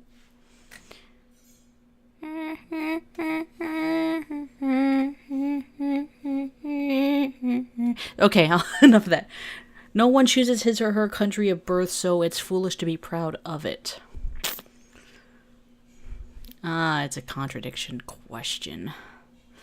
Again, you don't have to be proud of it, but supporting something doesn't mean that you're necessarily proud of it. I need to get some grub going. I'll support even if I don't agree. Yeah, I'm pretty much similar. Kim, I hope you could save me some of that popcorn. Put some exotic butters on it. Leave me a comment if you know where that's from. Because that's how democracy works. Yep. No one chooses his or her country of birth, so it's foolish to be proud of it. I mean, that's kind of true. I will agree with that. You could still support it, but you don't have to be proud of it. Just like a parent can still love you, but they don't have to be proud of you. Our race has many superior qualities compared with other races. Disagree. The enemy of my enemy is my friend. Not always, so disagree. There could be a mutual beneficiary to working with your enemy, but that does not necessarily make them your friend. Military action that defies international law is sometimes justified. Military action that defies international law is sometimes justified. I can't think of an example, although I'm sure that there is one. New England is master. Yes.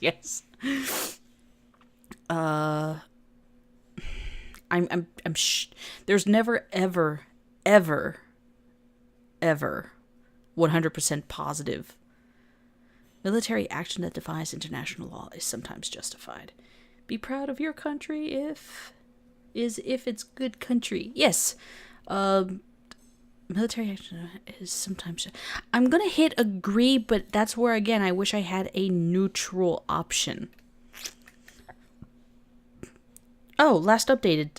So this was updated just today. Yesterday. This was updated yesterday. Oh, it makes sense because there was a notice earlier that had something to do with the elections of other countries. So, there is now a worrying fusion of information and entertainment. There is now a worrying fusion of information and entertainment. Entertainment can still be informative, and information can be entertainment. What the problem is when people over-sensationalize information to get sound bites and to get to try to shorten up what's going on while removing the context. There is now a worrying fusion of information and entertainment. Yes and no. But then the ethical standard would be who is doing what. But the question is, there is a worrying fusion of information and entertainment. The two examples I can think of is Alex Jones and Steven Crowder versus the Young Turks and Rachel Maddow, or all the other people on MSNBC. There is a worrying fusion of information and entertainment.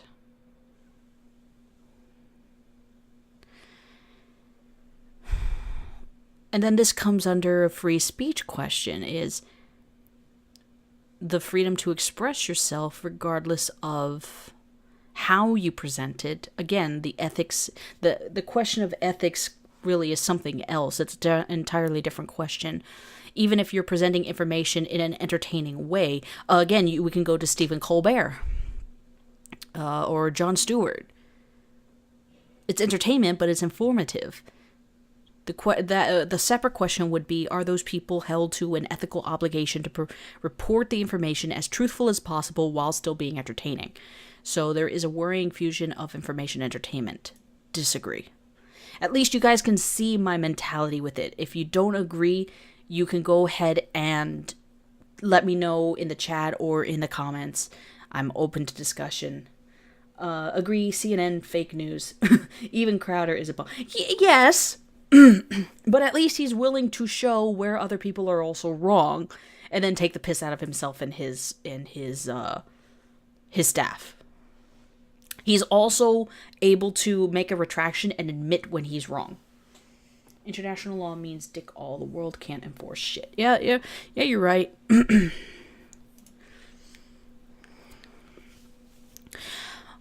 People are ultimately divided more by class than by nationality. Excuse me. Excuse me. People are ultimately divided more by class than by nationality. Such as in the United States, well, in any first world country, nationality should mean shit all. As long as you're able to be a productive member of society and you're willing to work hard and make whatever money to increase your status in life, to increase your standard of living, it would be more of a division of class than anything else. Race, ethnicity, sex should be irrelevant. People are ultimately divided more by class than by nationality. But then what is nationality other than a set of ideas? That's what separates the West from the East, or West from the Middle East. Because even the East still has a set of standards that the Middle East doesn't. Ultimately, when put that way, duh. Is it Five Nights at Freddy's? What do you mean with Five Nights at Freddy's? No, we're not playing Five Nights at Freddy's. Not yet, anyways. People are ultimately divided more by class than by nationality. Yeah, I'd like to say yes.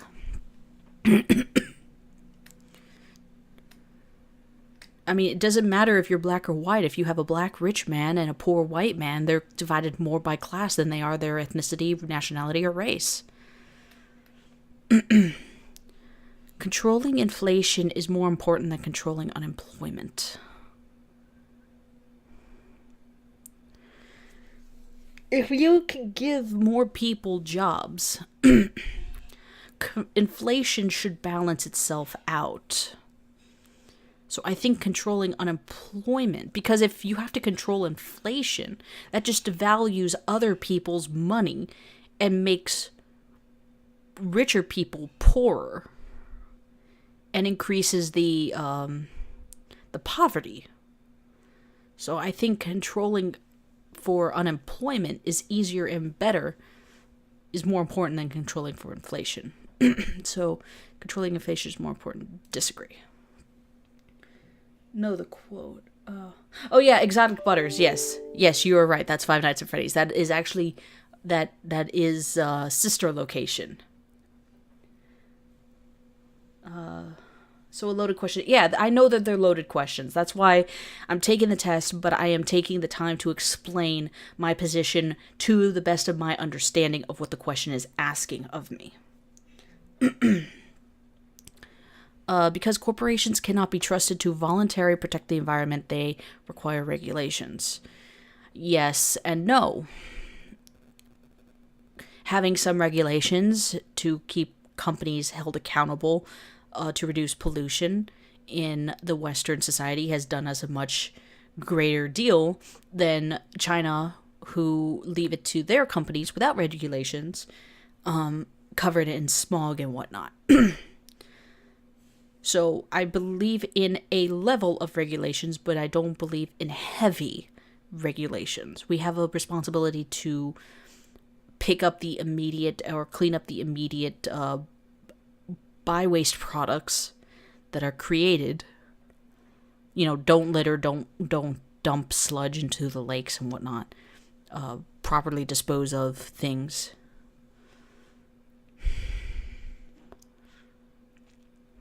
I also do know that putting unnecessary regulations doesn't help either, but it's either near or there.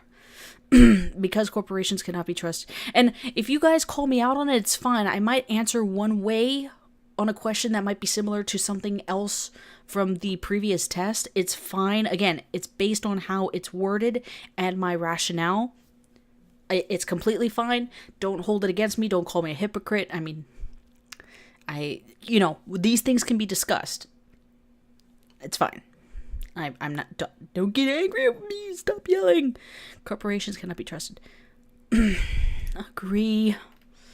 Sadly. A company could if the environment was part of the product they sell. Yes. Yeah, that I agree with. From each according to his ability, strongly agree. It is not a fundamentally good idea. Fuck you, that is a Marxist idea. If I put in the hard work, I want a return on investment for my hard work. I don't want to have like the bare minimum because my hard work is distributed among other people. Hell no. Yeah, I had a moment. It's a sad reflection of our society that something as basic as drinking water is now a bottled branded consumer product. Actually, no, it's not a sad reflection. It's not a sad reflection. You know what happens when you take basic things as water and you go through the process of filtering it and then packaging it? You get cleaner, healthier drinking water. I mean, without the ability to, in a sense, process water and bottle it, the people in Flint would have nothing to drink except their own polluted water. Mind you, yes, their water shouldn't be polluted, but it's actually not a sad reflection. It's a matter of convenience. Otherwise, if you have dirty water, you'd have to sit there and boil it yourself and purify it yourself. It's a matter of convenience. You pay somebody for the convenience of having clean, filtered water. So no, it is not a sad reflection. Strongly disagree. You got it backwards on that quote. Which one, the Marxist one or the sad reflection? Or maybe you just needed a chance to catch up. I haven't hit saved yet, so I could. If you can convince me of changing my mind, or if I said something wrong, or if it's just a delayed, let me know. I'll take a few moments to wait. Land shouldn't be a commodity to be bought and sold. No, people should be able to own land. It's property. You should be able to own property, including the land that you live on. Higher ability grants higher needs.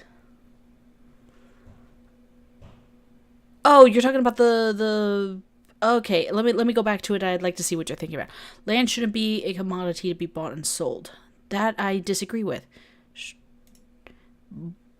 Land should absolutely be a commodity. Especially since a location, what benefit does certain locations provide you over others? From each according to his ability, to each according to his need. From each according to his ability. Basically, from each according to his ability means getting the most out of a person based on their ability. So somebody who is very strong would be put into, or somebody who would be considered very strong would, in a sense, this is a utilitarian as well as wealth distribution. From each according to his ability means that somebody who is very strong would be utilized to pull things or grab things or lift things very heavy. But in return, to each according to his need. So he only gets the bare minimum for his ability rather than being able to keep what effort he puts in. And I don't like that idea. Higher ability grants higher needs. Not necessarily. Not the way that it has been utilized. Because the way that this statement is,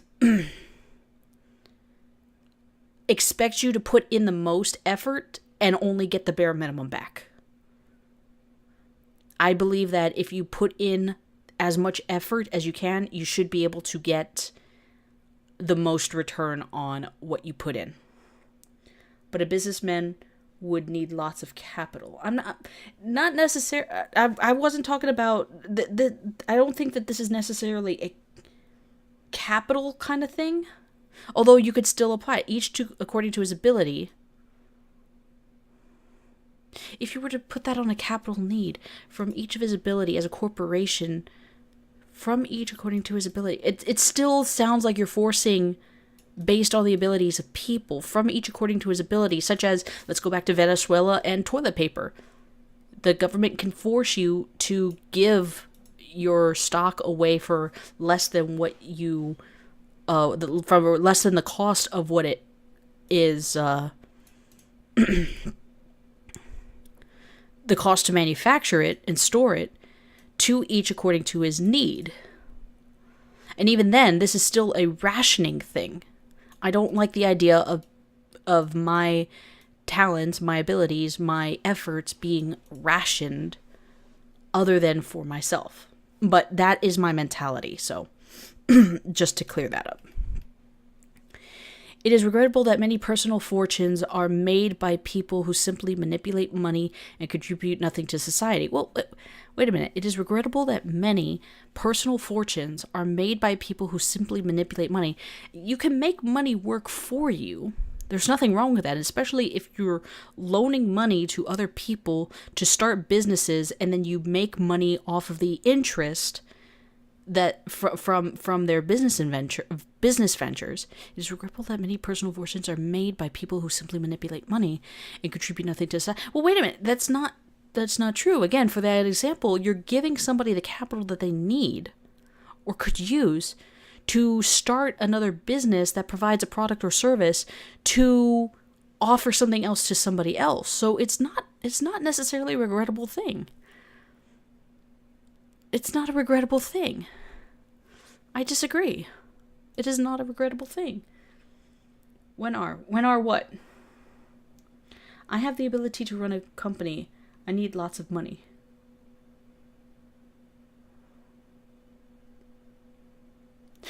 But again, for you in that example, a statement like that would be correct.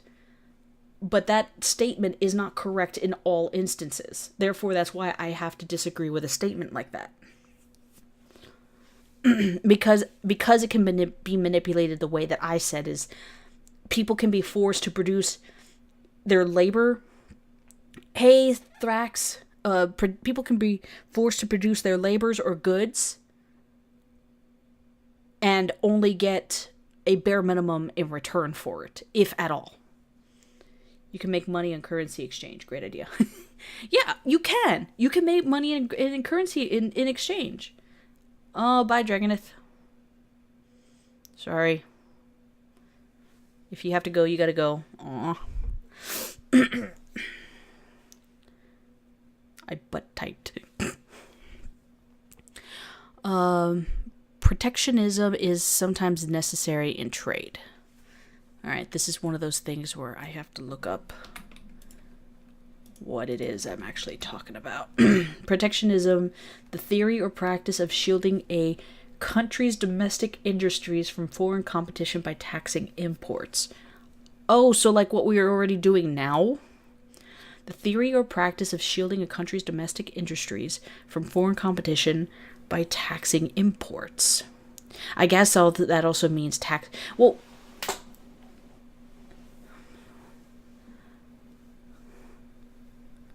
protectionism is sometimes necessary in trade. It's good to be able to trade with other countries and other countries, but sometimes that can go too far by offering excuse me, because you don't have the recyclization of economy in the country. You're giving it away to another country. And then what do you do for the citizens here who are not earning the money? I've unfortunately fallen into situations where my job as a graphic designer has been outsourced to other countries who make exceptionally far less money doing the same thing than I did. So that's one less job in the States. And when you compound that across multiple industries, you're taking away jobs from people who would need to use that money to put back into the system so it can continue to cycle. So if you have a funneling effect and all the water starts to drain out, what's going to power your wheels? If you have nothing coming back in, you need something else coming back in as much as you have going out. It can't just all go out. So in a way, yes, protectionism is sometimes necessary in trade. Agreed. Tariffs, I'm fine with it. Yeah, I'm fine with it too. The only social responsibility of a company should be to deliver a profits to its shareholders. What about a company that doesn't have shareholders? What if it's not a you can have a small company that's not publicly traded. Is there only social responsibility? For somebody who doesn't have shareholders, then what is their social responsibility?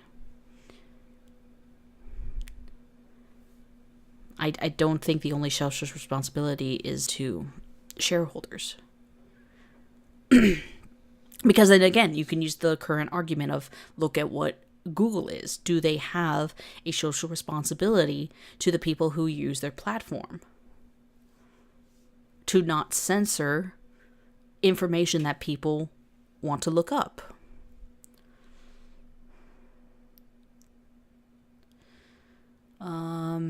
The social responsibility. No, I disagree. It's not the only social responsibility. The rich are too highly taxed. I wish there was a neutral button. If they find other ways of getting tax breaks, which means that there's less that they're putting into the system because they're trying to dodge the system. But this goes back to a previous thing I was talking about at the 20-minute mark of this video was I think between the rich and the poor, you should shrink the margins. Still keep it as a progressive tax system, but shrink the margins so that it's almost it wouldn't necessarily be a flat tax, but you're reducing the incentive for the rich to hide their money or offset it or whatever, so that that's just more taxes that come into the system. I could be wrong. That's what I think. I completely agree that I could be wrong. I completely agree that I could be wrong. I just think that the tax system needs to be different. So in a way, yes, the rich are too highly taxed, but we could be talking by a few percentage points or things that could be different to change that, to have, again, that money come back and circulate more into the system rather than it being fed elsewhere. The rich are too highly taxed. Agreed. I agree. Taxes are buck. Let's shrink the government. Yes, let's shrink the government. Those with the ability to pay should have access to higher standards of medical care. Yes. Actually, that's a strongly agree. Government should penalize businesses that mislead the public. Absolutely. Especially if yes. There needs to be consequences. Well, governments or just following the... I mean, that's what level lawsuits, like civil lawsuits, would be for. Especially, okay, let's like use an example of malpractice. I mean, medical is still a business. If it's misleading the public that if a drug, like I'll use the tear deer example, the female Viagra, algae, or actually I don't even think it's algae, but Addy, or however you pronounce it. If it misleads the public and it causes other adverse side effects, the only part that the government should play is basically you have your prosecution, you have your judge, and did the company mislead individuals who partook in those business practices?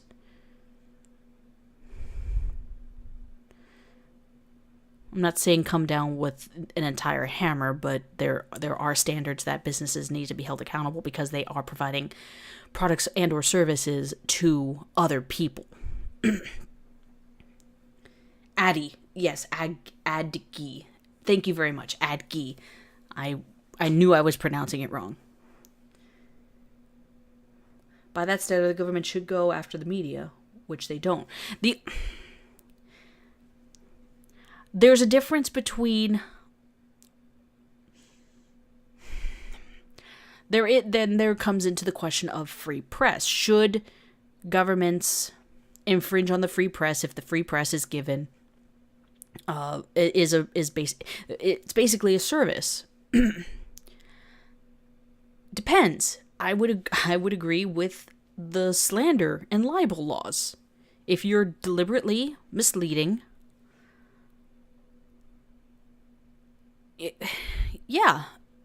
If you're deliberately misleading the public by omitting facts or painting somebody in a different picture, the public becomes uninformed.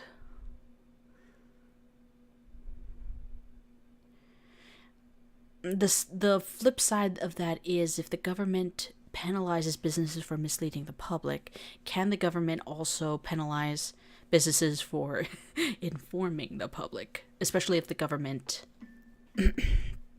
doesn't want certain things to be said?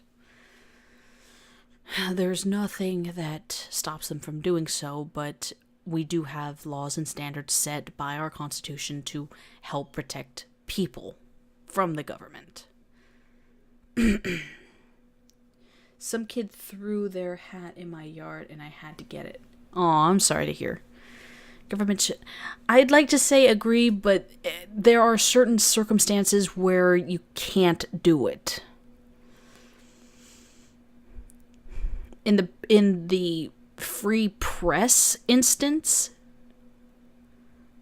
companies should be held to a standard of reporting just the facts. And, well, but then you can sit there and say, well, informative, if that was the case, you can't have informative news, news entertainment. Things like Stephen Colbert and Jon Stewart couldn't exist. Then what line does that cross between social commentary as well as satire?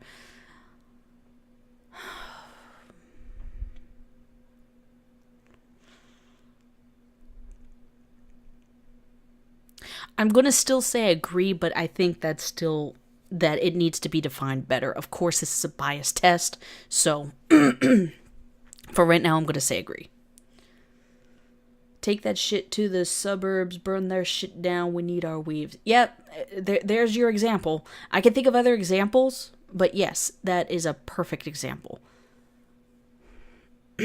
it kind of is inciting violence, especially when you report one story one way and that's not exactly how it works. It keeps the public misinformed to be able to act accordingly and appropriately.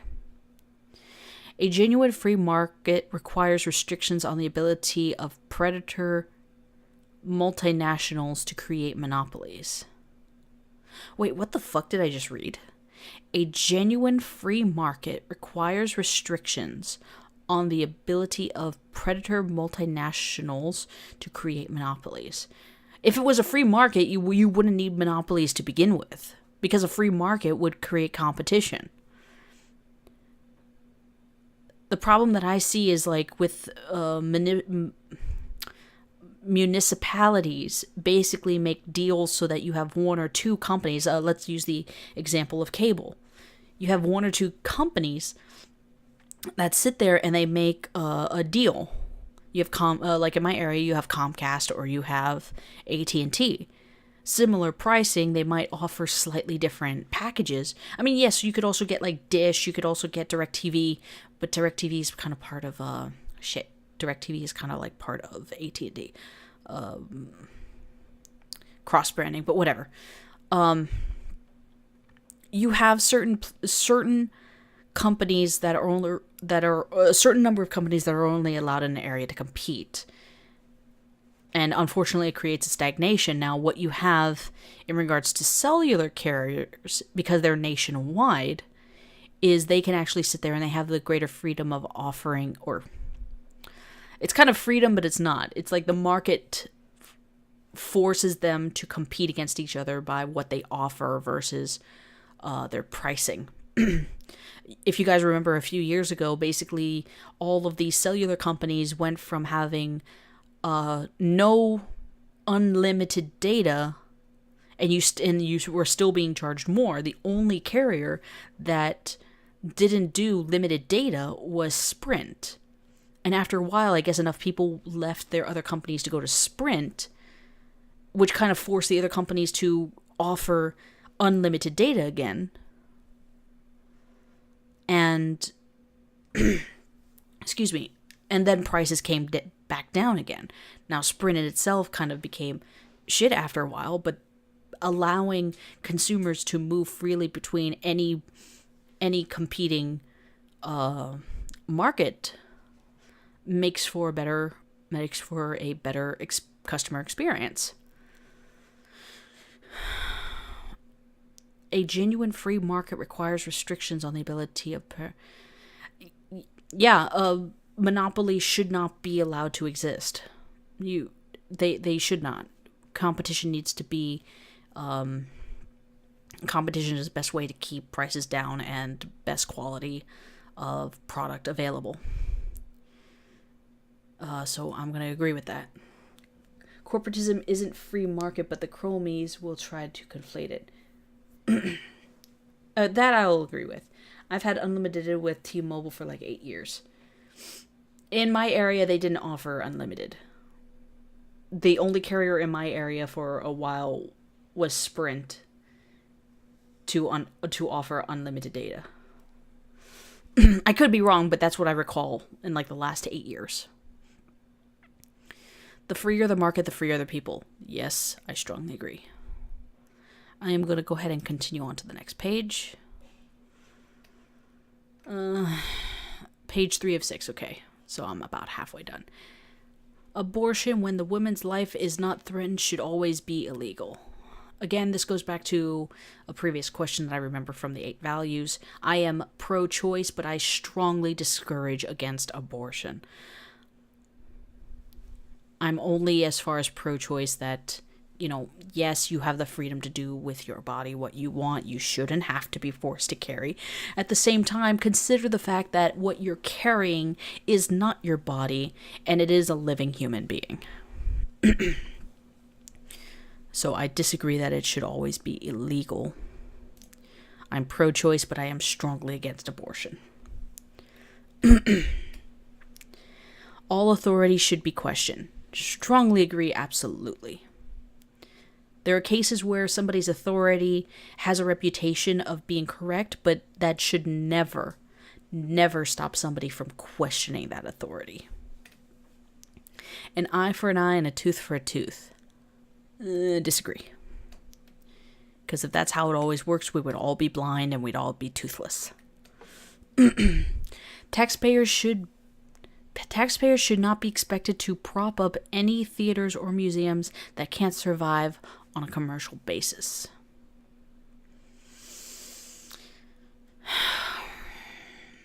I think that should be on an individual city level.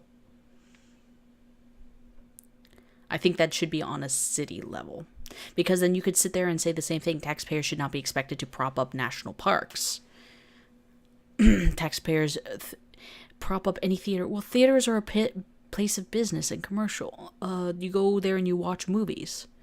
Some of them are documentaries, yes, but it's for commercial purposes. Museums could be argued to be different as they are places to inform. They could be there to inform and entertain, like a history museum or an art museum or a science museum. Why are they lumping something that would generally be more informative to something that's more entertaining? Pro-choice, but can men have a decision? I would agree. Can men have a decision? Men, especially if it's their child, I would like to say they should be able to have part of the decision too. Again, it comes down to somebody arguing, it's my body and I don't want to have to carry it because of all the ramifications it has on my body. Well, it's half of you and it's half of the other person. It doesn't just grow in your body.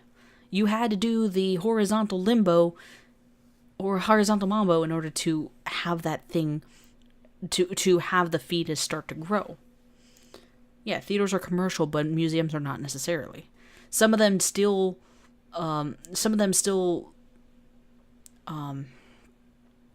offer admissions. I know that there's a few art museums in my area that don't have admissions, but there are some science museums that do.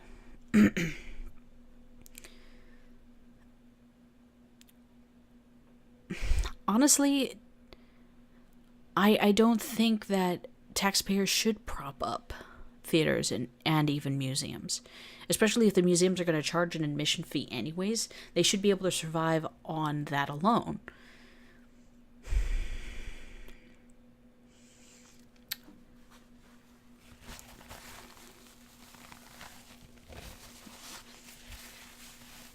I agree, taxpayers should not be expected to prop up. I could be wrong. Any of these answers are up for discussion. Well, yeah, any of these questions are up for discussion, even if I might be quick to form an opinion. I'm always open to talking about it. I think museums should be free to the public. Again, they're lumping in two different things that could be misconstrued. They're lumping in two things that could be not misconstrued, but they lumping two things that could be completely and categorically separate. I don't think taxpayers should prop them up, but like a museum could be if it's like a city museum or if that's something specific to the city or region. It's going to the Natural History Museum. It's free. And museums could.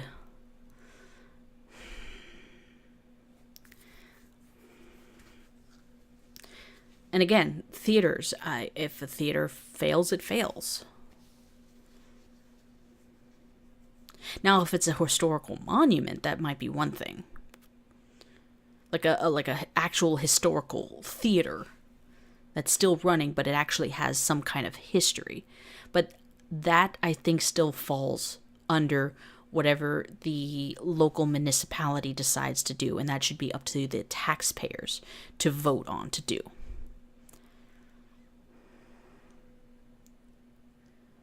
Yeah, your friend could join afterwards. Just hold on. Just wait until the end for the Google Hangout link.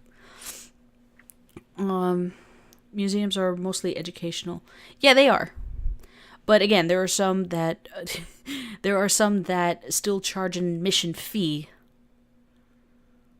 I guess for upkeep purposes versus some of those that are propped up by the city. But again, it should come up to the municipalities and should be voted on by the people who live there, whether they decide to or not. But they shouldn't be expected to. Hence the voting. I have a historic theater in my town. Let it burn. Schools should not make classroom attendance compulsory. I don't believe school should be compulsory.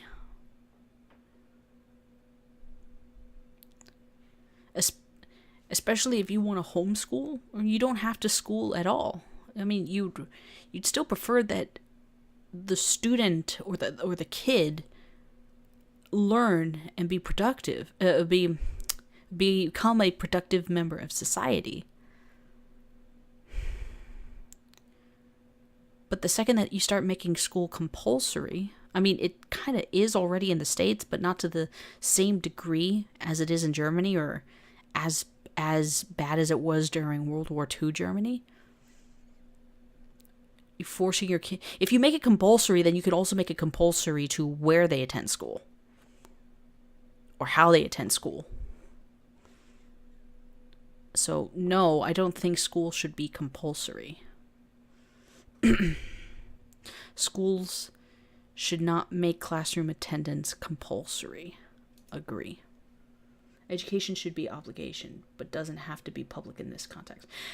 You're right. It should not have to be public in this context. At the very least, needs to have some kind of level of education. Obviously, you don't want your kid to be stupid, but education is not a right. It's a privilege. If you make it a right, then it is compulsory. If it's a privilege, you can choose whether or not you want to go, whether or not to be schooled.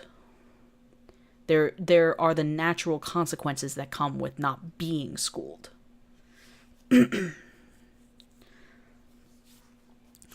All people have their rights, but it is better for all of us that different sorts of people should keep to their own kind. Oh. All people have the rights, but it's better for all of us that different sorts of people keep to their own kind. Disagree. Especially, I can say it right here, if you're going to immigrate to the United States, you should assimilate. You can at least assimilate. You want to be in your own communities, fine. But even the Amish, in a way, have they still abide by U.S. law, but they can have their own communities.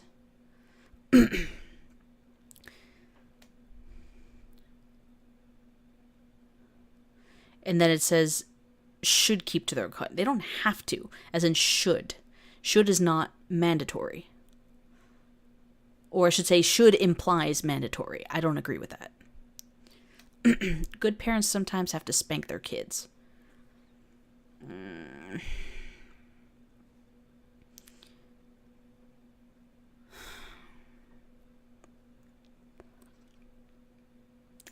I don't believe in hitting.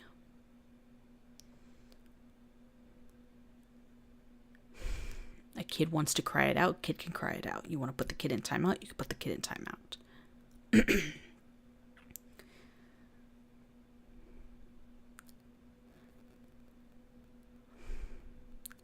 I don't know.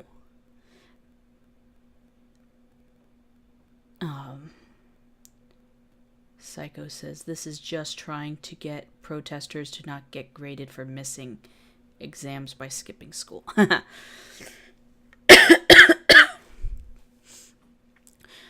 Good parents sometimes have to spank their kids. I disagree. I understand that there is a disciplinary action behind it. I don't agree with it. I agree that there is some effectiveness to it. I don't agree that it's always beneficial. And it should always be the absolute last resort if it has to be used. I don't advocate for hitting kids, though. I do not advocate for hitting kids.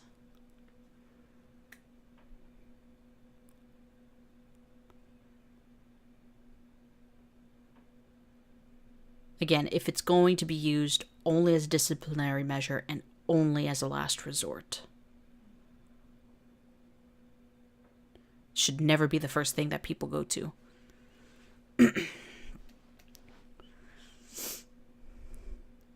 It's natural for children to keep some secrets from their parents. I mean, we're people. Yeah, it's natural for us to want to keep things to ourselves sometimes. And it's up to us as individuals if we want to share those secrets or not. Now, should bad secrets be kept? No. The consequence is that something really, really, really bad could happen if you don't tell somebody about what's going on. But it's natural human interaction. You should want to instill in your kids the wanting to be open and talk to people about problems or secrets or things that they have. But it is natural. It just should be shown that it's okay to open up and talk about stuff. I advocate 50th term abortion. Oh, no. No. Possessing marijuana for personal use should not be a criminal offense. Strongly agree. The primary function of school should be to equip the future generations to find jobs. No. The primary function of school is to not have a dumb kid. That doesn't mean that you have to go to school to not be dumb. But the primary function of schooling should give kids the necessary skills to do basic math, for reading comprehension, and for writing. All of these things can be used in the future generation to find jobs, but it's more of primary schooling should be to educate, to become a future, to be a future person of society. Again, you may not even use these skills, or some skills you may not even use for future jobs.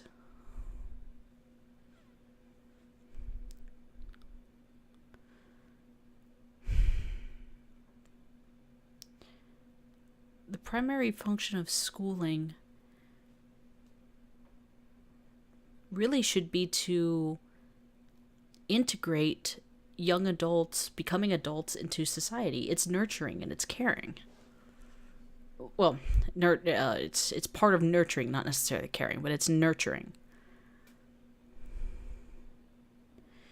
The end result may be to find jobs, but it's not the primary function of education. You're not owed a job after you get out of school. So I'm going to hit disagree. People with serious inheritable disabilities should not be allowed to reproduce.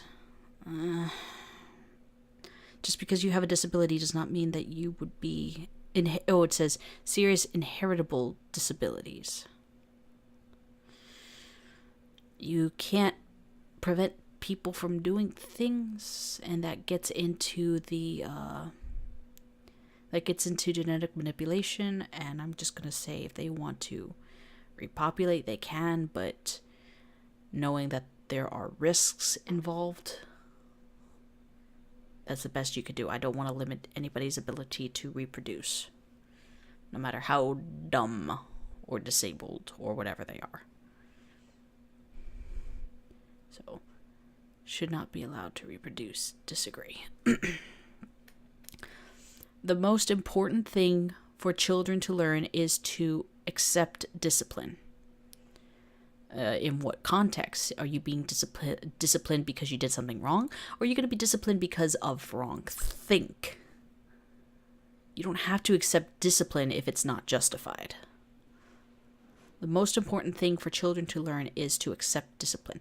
I mean, and again, now it's also weirdly worded, because for a kid to learn discipline doesn't necessarily mean to punish them. Because what is discipline other than having a set of principles to also follow by? The practice of training people to obey rules or a code of behavior, using punishment to correct disobedience. And then a discipline could also be a branch of knowledge, typically one study in higher education. And as a verb, train someone to obey rules or, well, that's the same thing.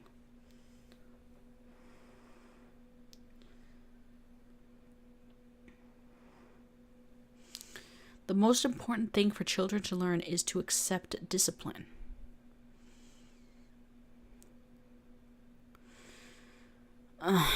It depends on how you want to use it. I don't like it. I don't like how it's worded. Yes and no. Yes and no, depending on how you use it. Such a loaded question. Fuck you, loaded questions. The most important thing for children to learn is to accept discipline.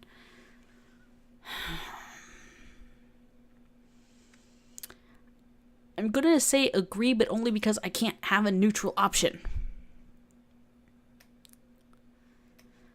There are no savage and civilized peoples. There are only different cultures. Disagree. What again goes back to what is a culture? Breathing is the most important. Yes, teaching your child how to breathe. What is a culture except for a set of ideas and traditions? Some ideas and traditions provide more comforts and provide better opportunities for people overall than other cultures. So yes, you can say that there are savage cultures and there are civilized cultures. Because here in the US, we treat women with equality and don't require them to wear coverings.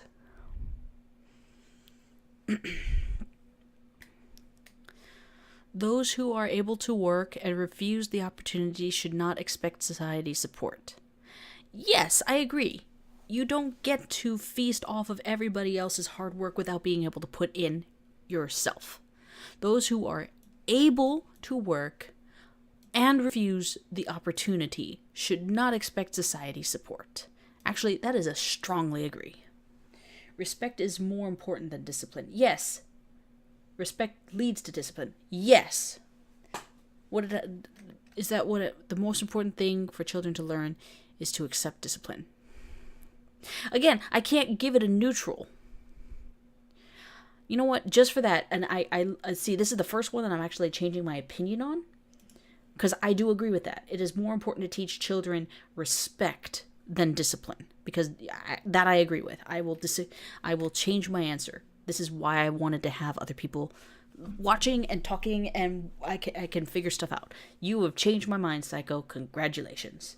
The tribe in Papua New Guinea eats people. Fair to call them savage. Yeah, cannibalism is very savage.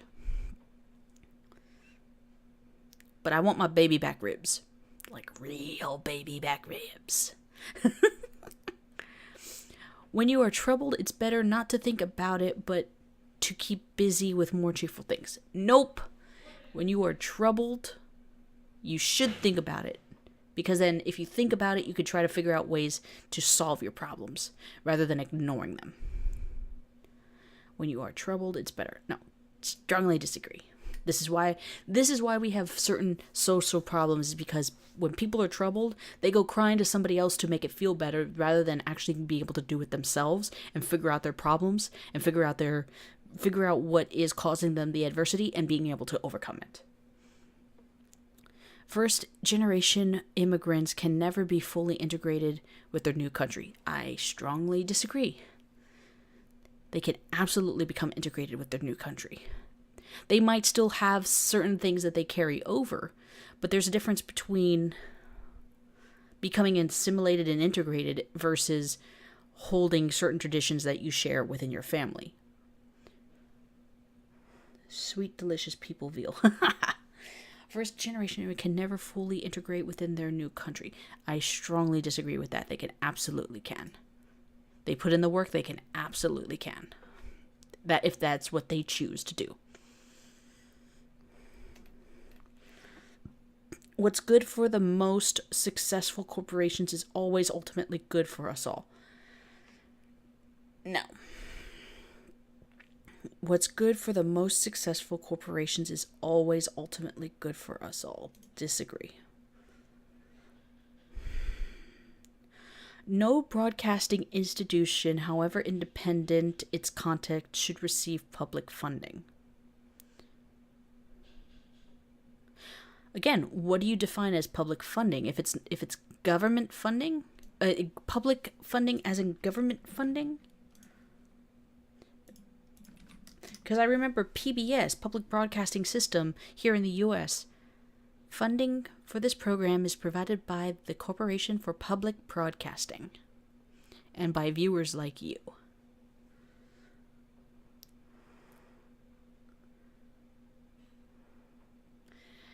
If public funding refers to the government giving it money, then yes, I agree. No broadcast institution, no matter how independent its content, should receive public government money. If private people want to fund it, fine. That I believe. Private people and advertising agencies. Basically because that's how they pay and get paid and all that other stuff. So, yeah. Because once you start injecting public money, public as in government money, into it, then the government can have a say in what's broadcasted and what's not. So, no public institution, however independent its content, should receive public funding. Strongly agree. PBS is crowdfunded. Okay, yeah. Crowdfunded is fine. Shut down NPR. Woot! As a man, we ignore it for a little bit, then hit it when heads have cooled. Okay. But it's crowdfunded, or it's people provide to it privately.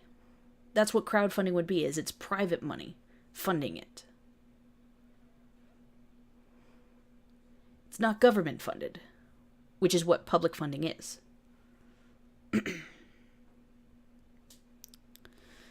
So, next page. What is this, page 4? I'm not done yet! What is wrong? Our civil liberties are being excessively curbed in the name of counterterrorism.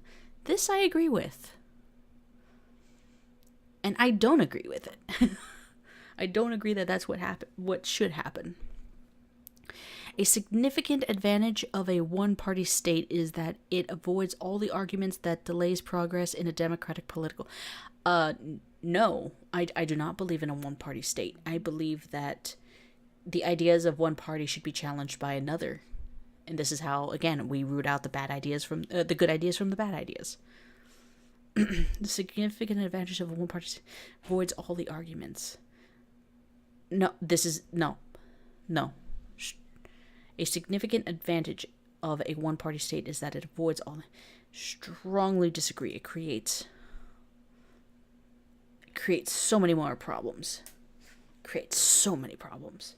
The stress question was, as a man comment. I don't think I can go back and look at what I put, so that's fine. Although the electronic age makes official surveillance easier, only wrongdoers need to be worried. No, because if you change a law that then makes something that you're doing illegal,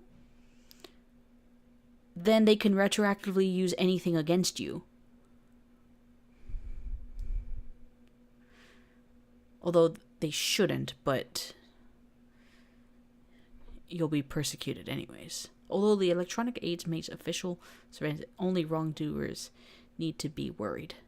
No, I disagree. I think everybody needs to be worried. Especially since you also have the capability of hacking.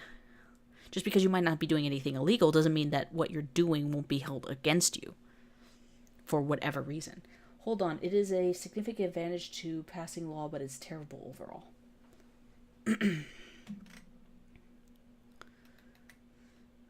Yeah, it's terrible overall. If you did, let's say for instance, we use the Republican Party as an example as of right now. You have a president who's Republican. You have, if you had even just a little more majority Republican Congress and a majority Republican Senate and Congress. Okay, basically you're looking at the Senate, the House, and the presidency. How easy it would be for them to pass laws. How easy it would be for them to pass laws that the majority of the country may not agree with, but because there's nobody sitting there to argue with them, they could just pass it. A perfect example: Obamacare. When it came around in 2010, not a single Republican voted in favor of it, and it allowed it to go without any arguments. Even though the Republicans tried to argue, they just got bulldozed and avoided to make what is essentially now killing the healthcare system in our country. So, yes, I strongly agree with having a one-party state. You need to be able to have multiple people figuring out what works best for all of us by being able to talk and have different viewpoints and work out the kinks of what you might think is a good idea, but I think is ultimately a bad idea. But the question is how fast laws can be passed. But again, laws shouldn't just be passed quickly. Laws should be passed with consideration of what is right and wrong. They shouldn't be passed quickly, because when you pass laws quickly, you cause other problems. If we voted all Republican, then all Republicans can pass the laws quick. Yes, and that is actually a problem. For the same reason why I talked about the Democrats passing Obamacare, is that it gets passed quickly and then it goes unchallenged for nearly 2 terms because nobody can really challenge it. A law shouldn't be passed because it should be passed quickly. A law should be passed because it is thought out and the right thing to do, and it is not easily exploited. But that wasn't the question. The significant advantage of a one party is that it avoids all the arguments. But that's what I'm saying is, I see what you're saying now. Yes, the advantage of a one party is that it avoids the arguments. You're right. That's not the question, but I disagree in the principle overall. This might be a weird question, but I'm going with what I believe should be right. It is a loaded question. It is a terrible question, but I don't want you to have a bias. I understand what you're talking about. I get what you're talking about. I see what you're saying, and I've read the question again. But the whole reason of me being able to talk these things out is that at least you can see where my perspective is coming from, and I am trying to be unbiased as possible.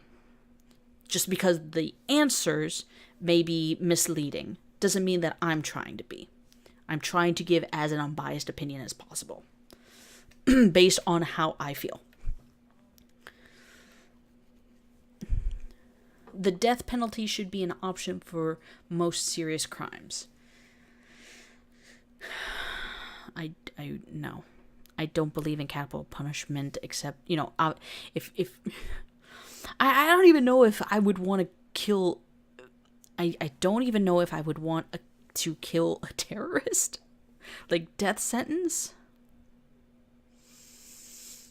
They should be definitely isolated, even from other prisoners.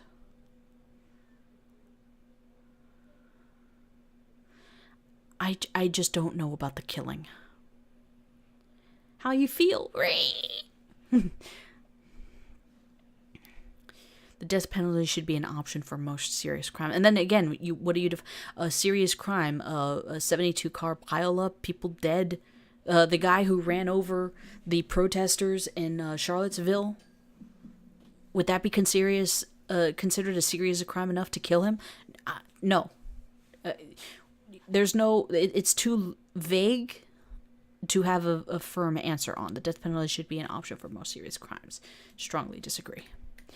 In a civilized society, one must always have people above to be obeyed and people below to be commanded.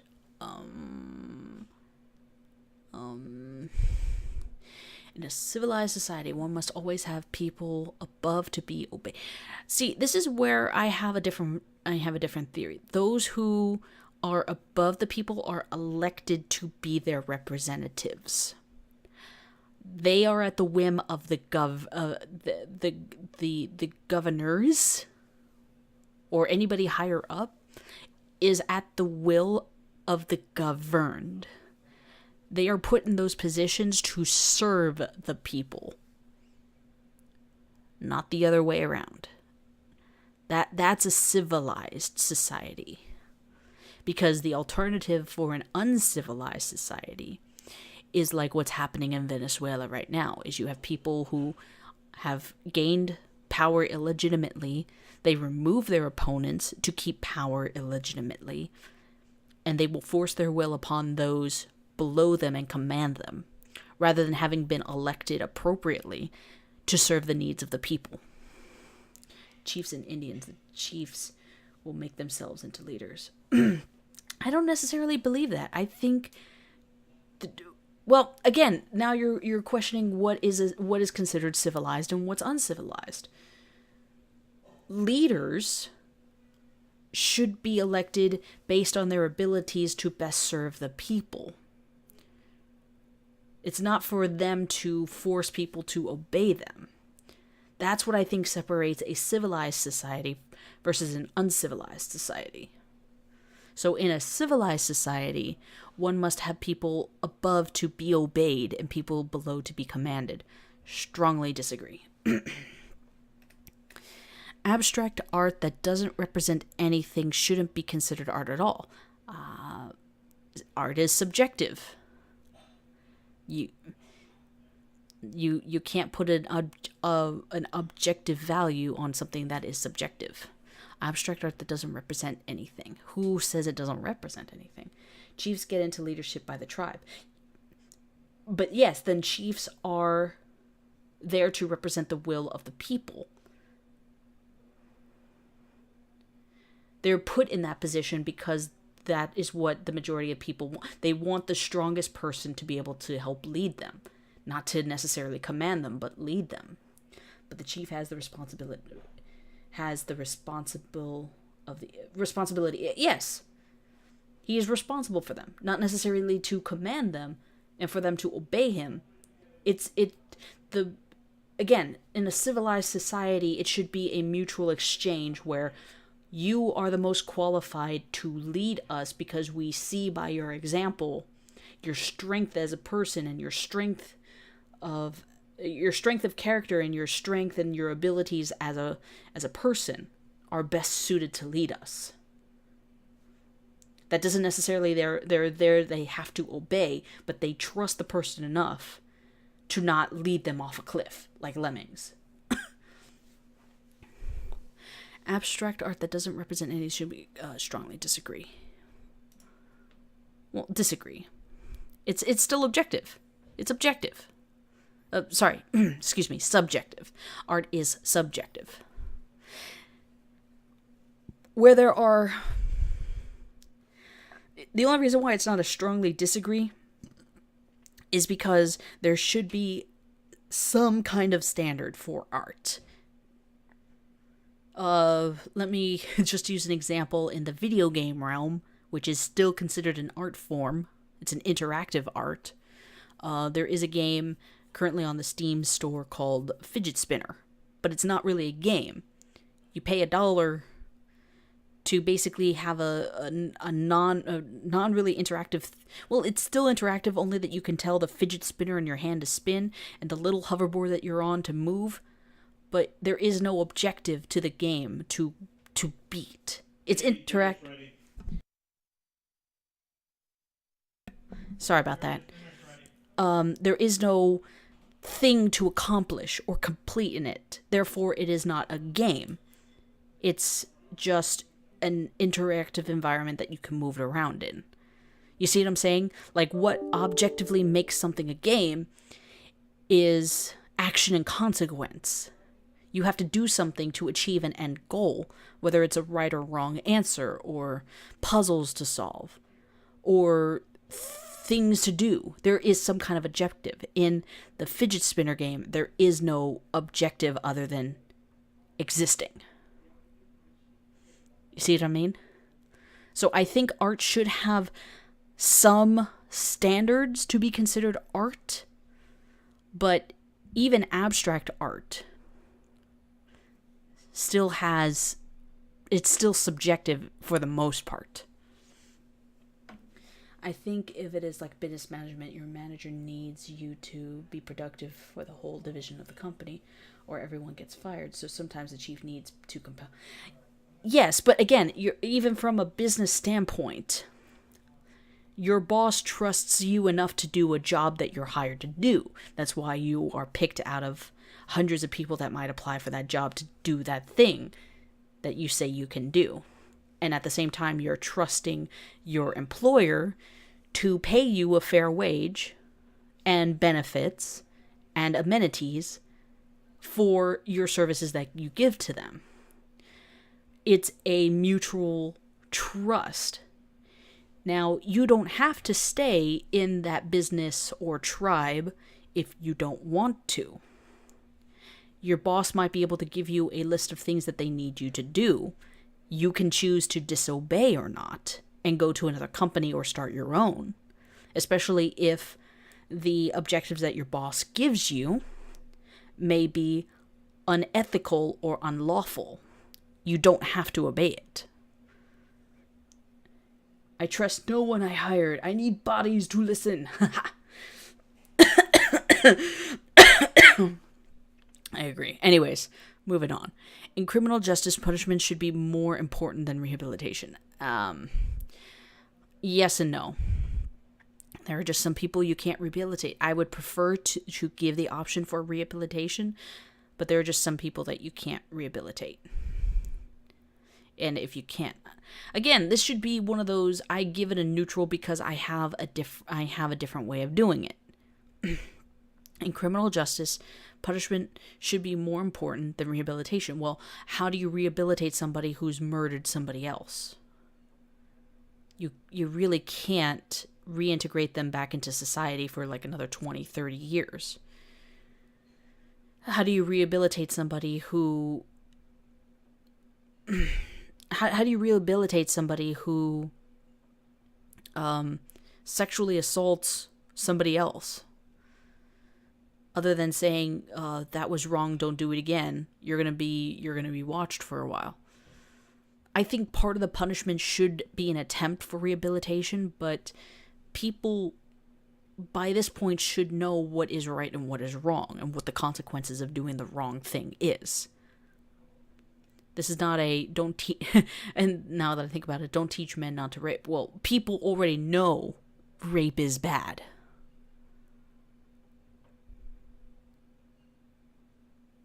How do you rehabilitate somebody who deliberately disregards the law?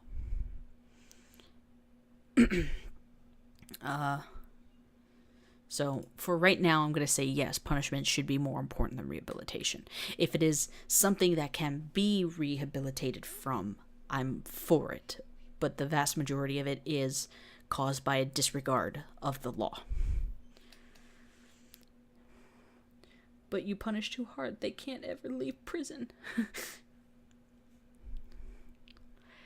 It is a waste of time to try to rehabilitate some criminals. Yep, this I agree with.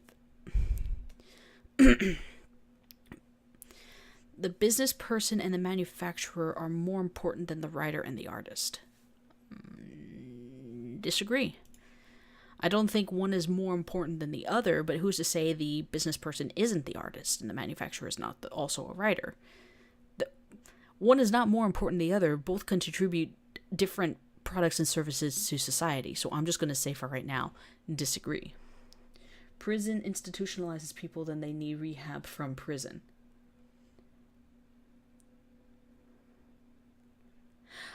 Oh, I see what you're saying. Like, have a rehab to reintegrate people into society, like help them find jobs and whatnot, and to actually be able to take care of themselves rather than falling back into the same system. That I could agree with. But first comes the punishment, then the rehabilitation. I think people still need to be steeple. People still need to be punished for the crimes that they commit. But I would agree that they're if they are able to be released back into society, that there should be a rehab process. Or there could be a rehab process. Mothers may have careers, but their first duty is to be homemakers.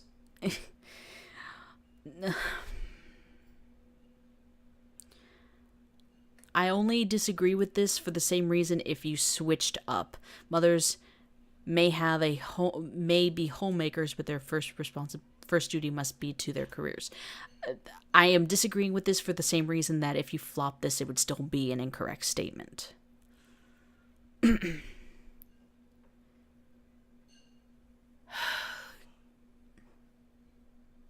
Not just that, but not make prisons about punishment only. I agree, should not make prisons about punishment only. However, punishment still has to exist for a crime committed. For some people, the rehab is the punishment, such as drinking and driving. You might not necessarily kill somebody, but you could have an accident, so then the court orders you to rehab. The punishment is the rehab, but not all rehab is a viable punishment. If that makes any sense.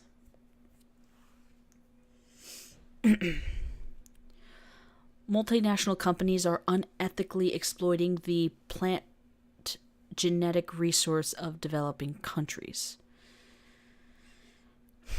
I think if that's the case, if multinational companies are unethically exploiting the plant genetic resources of it, I think if they're going to, I think this is just like with oil. Doesn't necessarily need to be plant, but any resource that a company decides to trade with another country needs to give something for it, needs to be able to trade for it.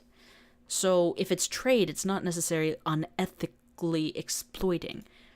So I disagree with that. Not all multinational companies exploit resources from developing countries without giving something back.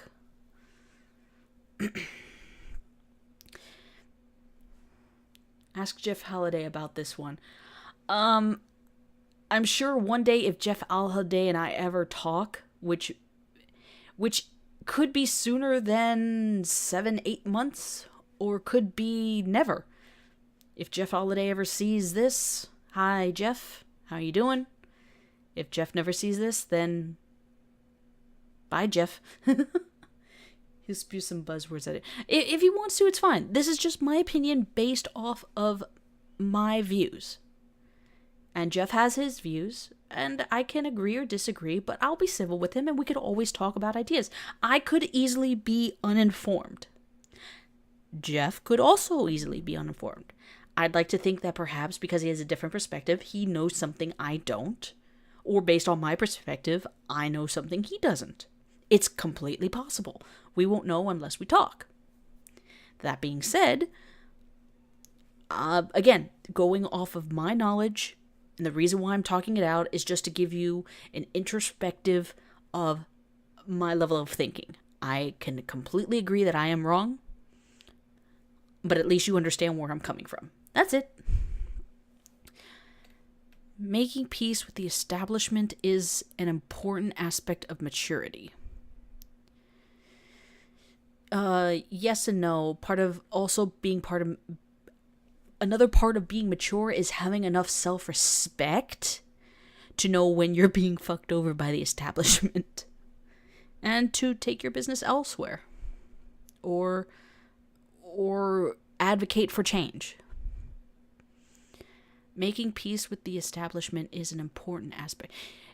That's also to say the process of making peace doesn't mean that the establishment ultimately wins. Making your peace could also mean negotiations.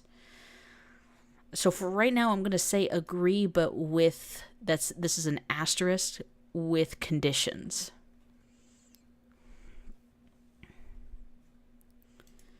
You're doing a great job. I understand. I'm just helping to really back down some stupid... I understand.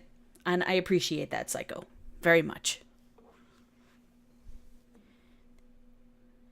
Astrology accurately explains many things. No, it doesn't. Disagree. I'd actually like to make that a strongly disagree. I don't believe in fortune telling. I believe that things happen for a reason, but that reason is because of other circumstances that have been laid before you got to that point.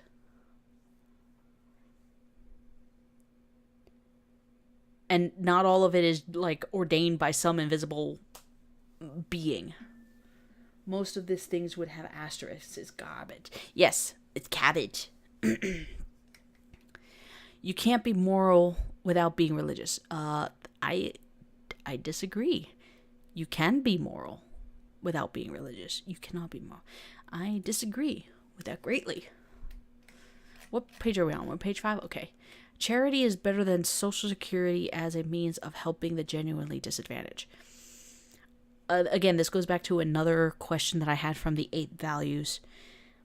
There are some social programs that be in place, but it is better to advocate for charity rather than depending on people being forced to pay into a system or being taxed into a system. Charity is better. Ultimately, it is better to advocate for people to be charitable. Because if you, again, it goes back to if you start demanding things that are a right, you start taking people's liberties away.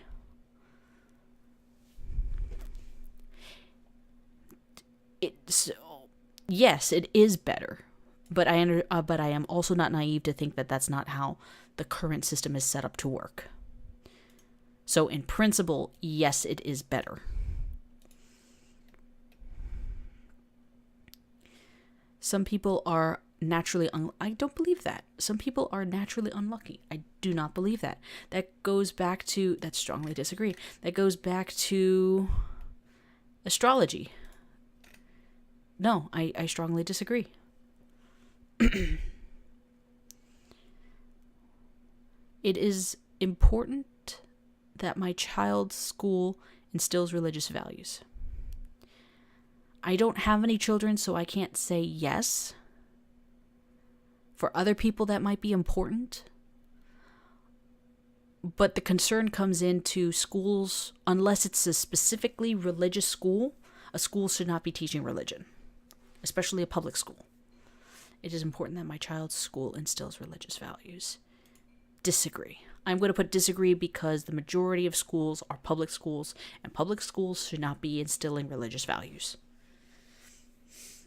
I'll give a homeless person a bottle of water before I give $1 to the Red Cross. Yep.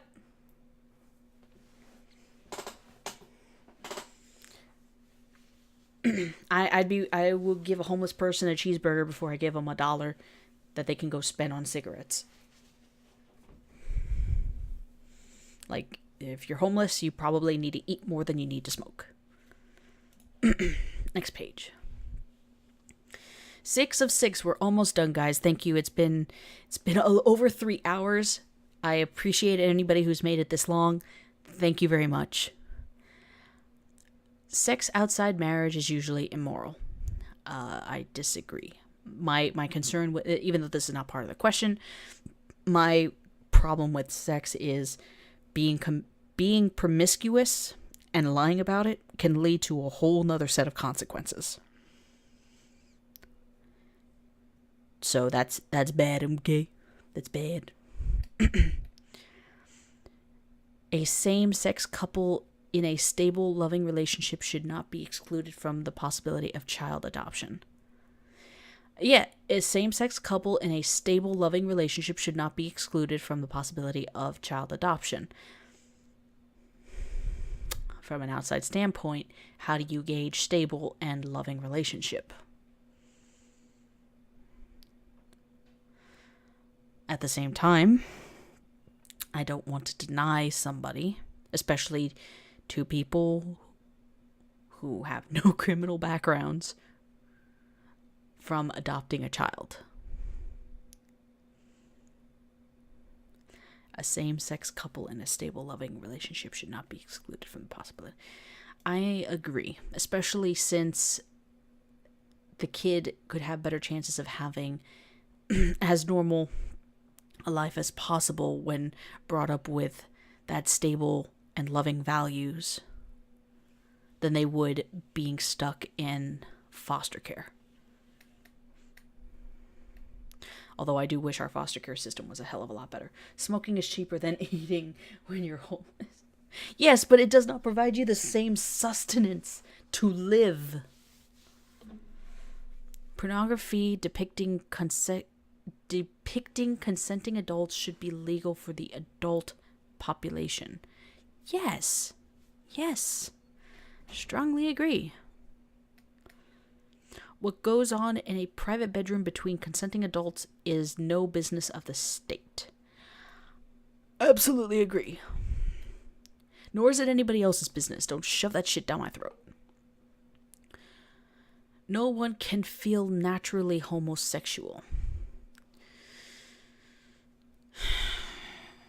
I know if I don't word this right, I'm going to catch a lot of slack. For a sexually dimorphic species, homosexuality is not necessarily something that is natural. However, it's none of my business what two consenting adults decide to do.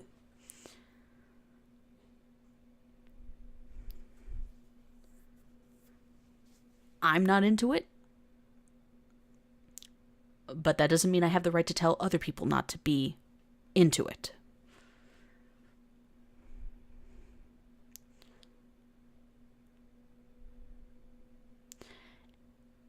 And that doesn't mean that people who are homosexual cannot lead normal lives.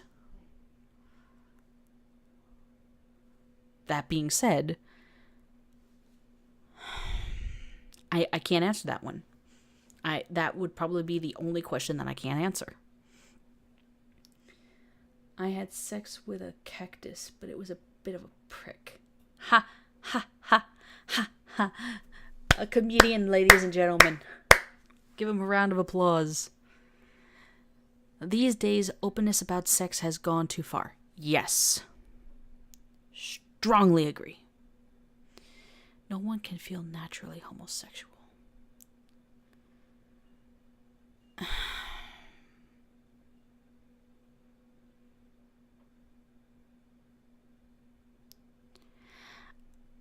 All right, no, I'll have to answer it. I'll have to hit disagree, but again, because there's no neutral option. I don't think it is a natural state for a sexual dimorphic species, but we are intelligent creatures with the ability to make up our own minds of who we want to be with.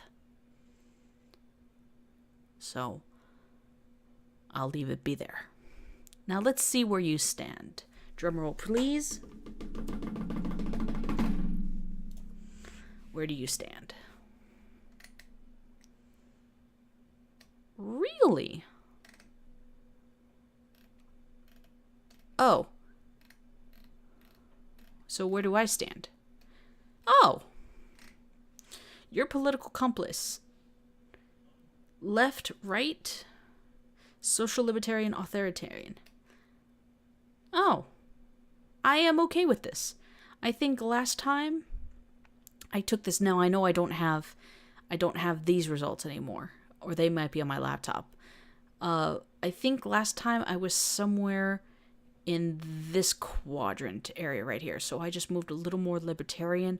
I'm still about the same distance from center as I was. maybe I was a little more center. But again, my values then really haven't changed all that much. And this just proves it even more.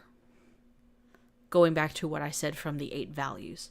That last question was why I made the joke. Fake centrist re. But isn't it funny, anybody who is like right of this line is considered far left? Jesus Christ. So I'm going to go ahead and save this.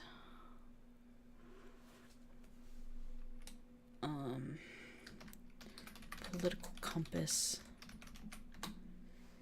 8, 13, 17. All right. So I do not really feel all that bad. You have Friedman over here. You have Thatcher. Hitler. Who was just right of center, but authoritarian as fuck. See, this is what fascism is. Fascism is the ability to dictate how people live their lives. It's not a right-left issue, it's an authoritarian versus libertarian issue. Stalin was the extreme left authoritarian. Oh. Interesting. So that's what neoliberalism means. It's just a little further right. If I was moderate conservative, interesting. That means that I've moved a little further right than I did before. Gandhi was left, but libertarian. Interesting.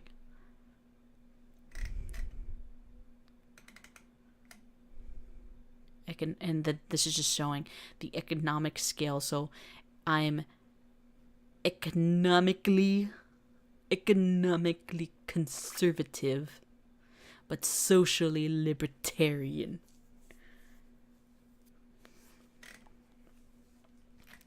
All right. So I think that's going to end it for this stream. Let me go ahead and get you guys the Google Hangout link. Thank you for patiently waiting for so long. Thank you. And yeah, thank you guys for stopping by. I'll show up 1 down and 2 of the left of you. Okay, interesting. So here's the link for those in the Hangout who want to join me. And again, thank you guys so much for spending the last 3.5 hours with me while I figured this out. Sorry about the first 20 minutes. I think I will edit the first half or the first 20 minutes to explain a few things. But in the meantime, thanks for stopping by, guys. Until the next one, see ya.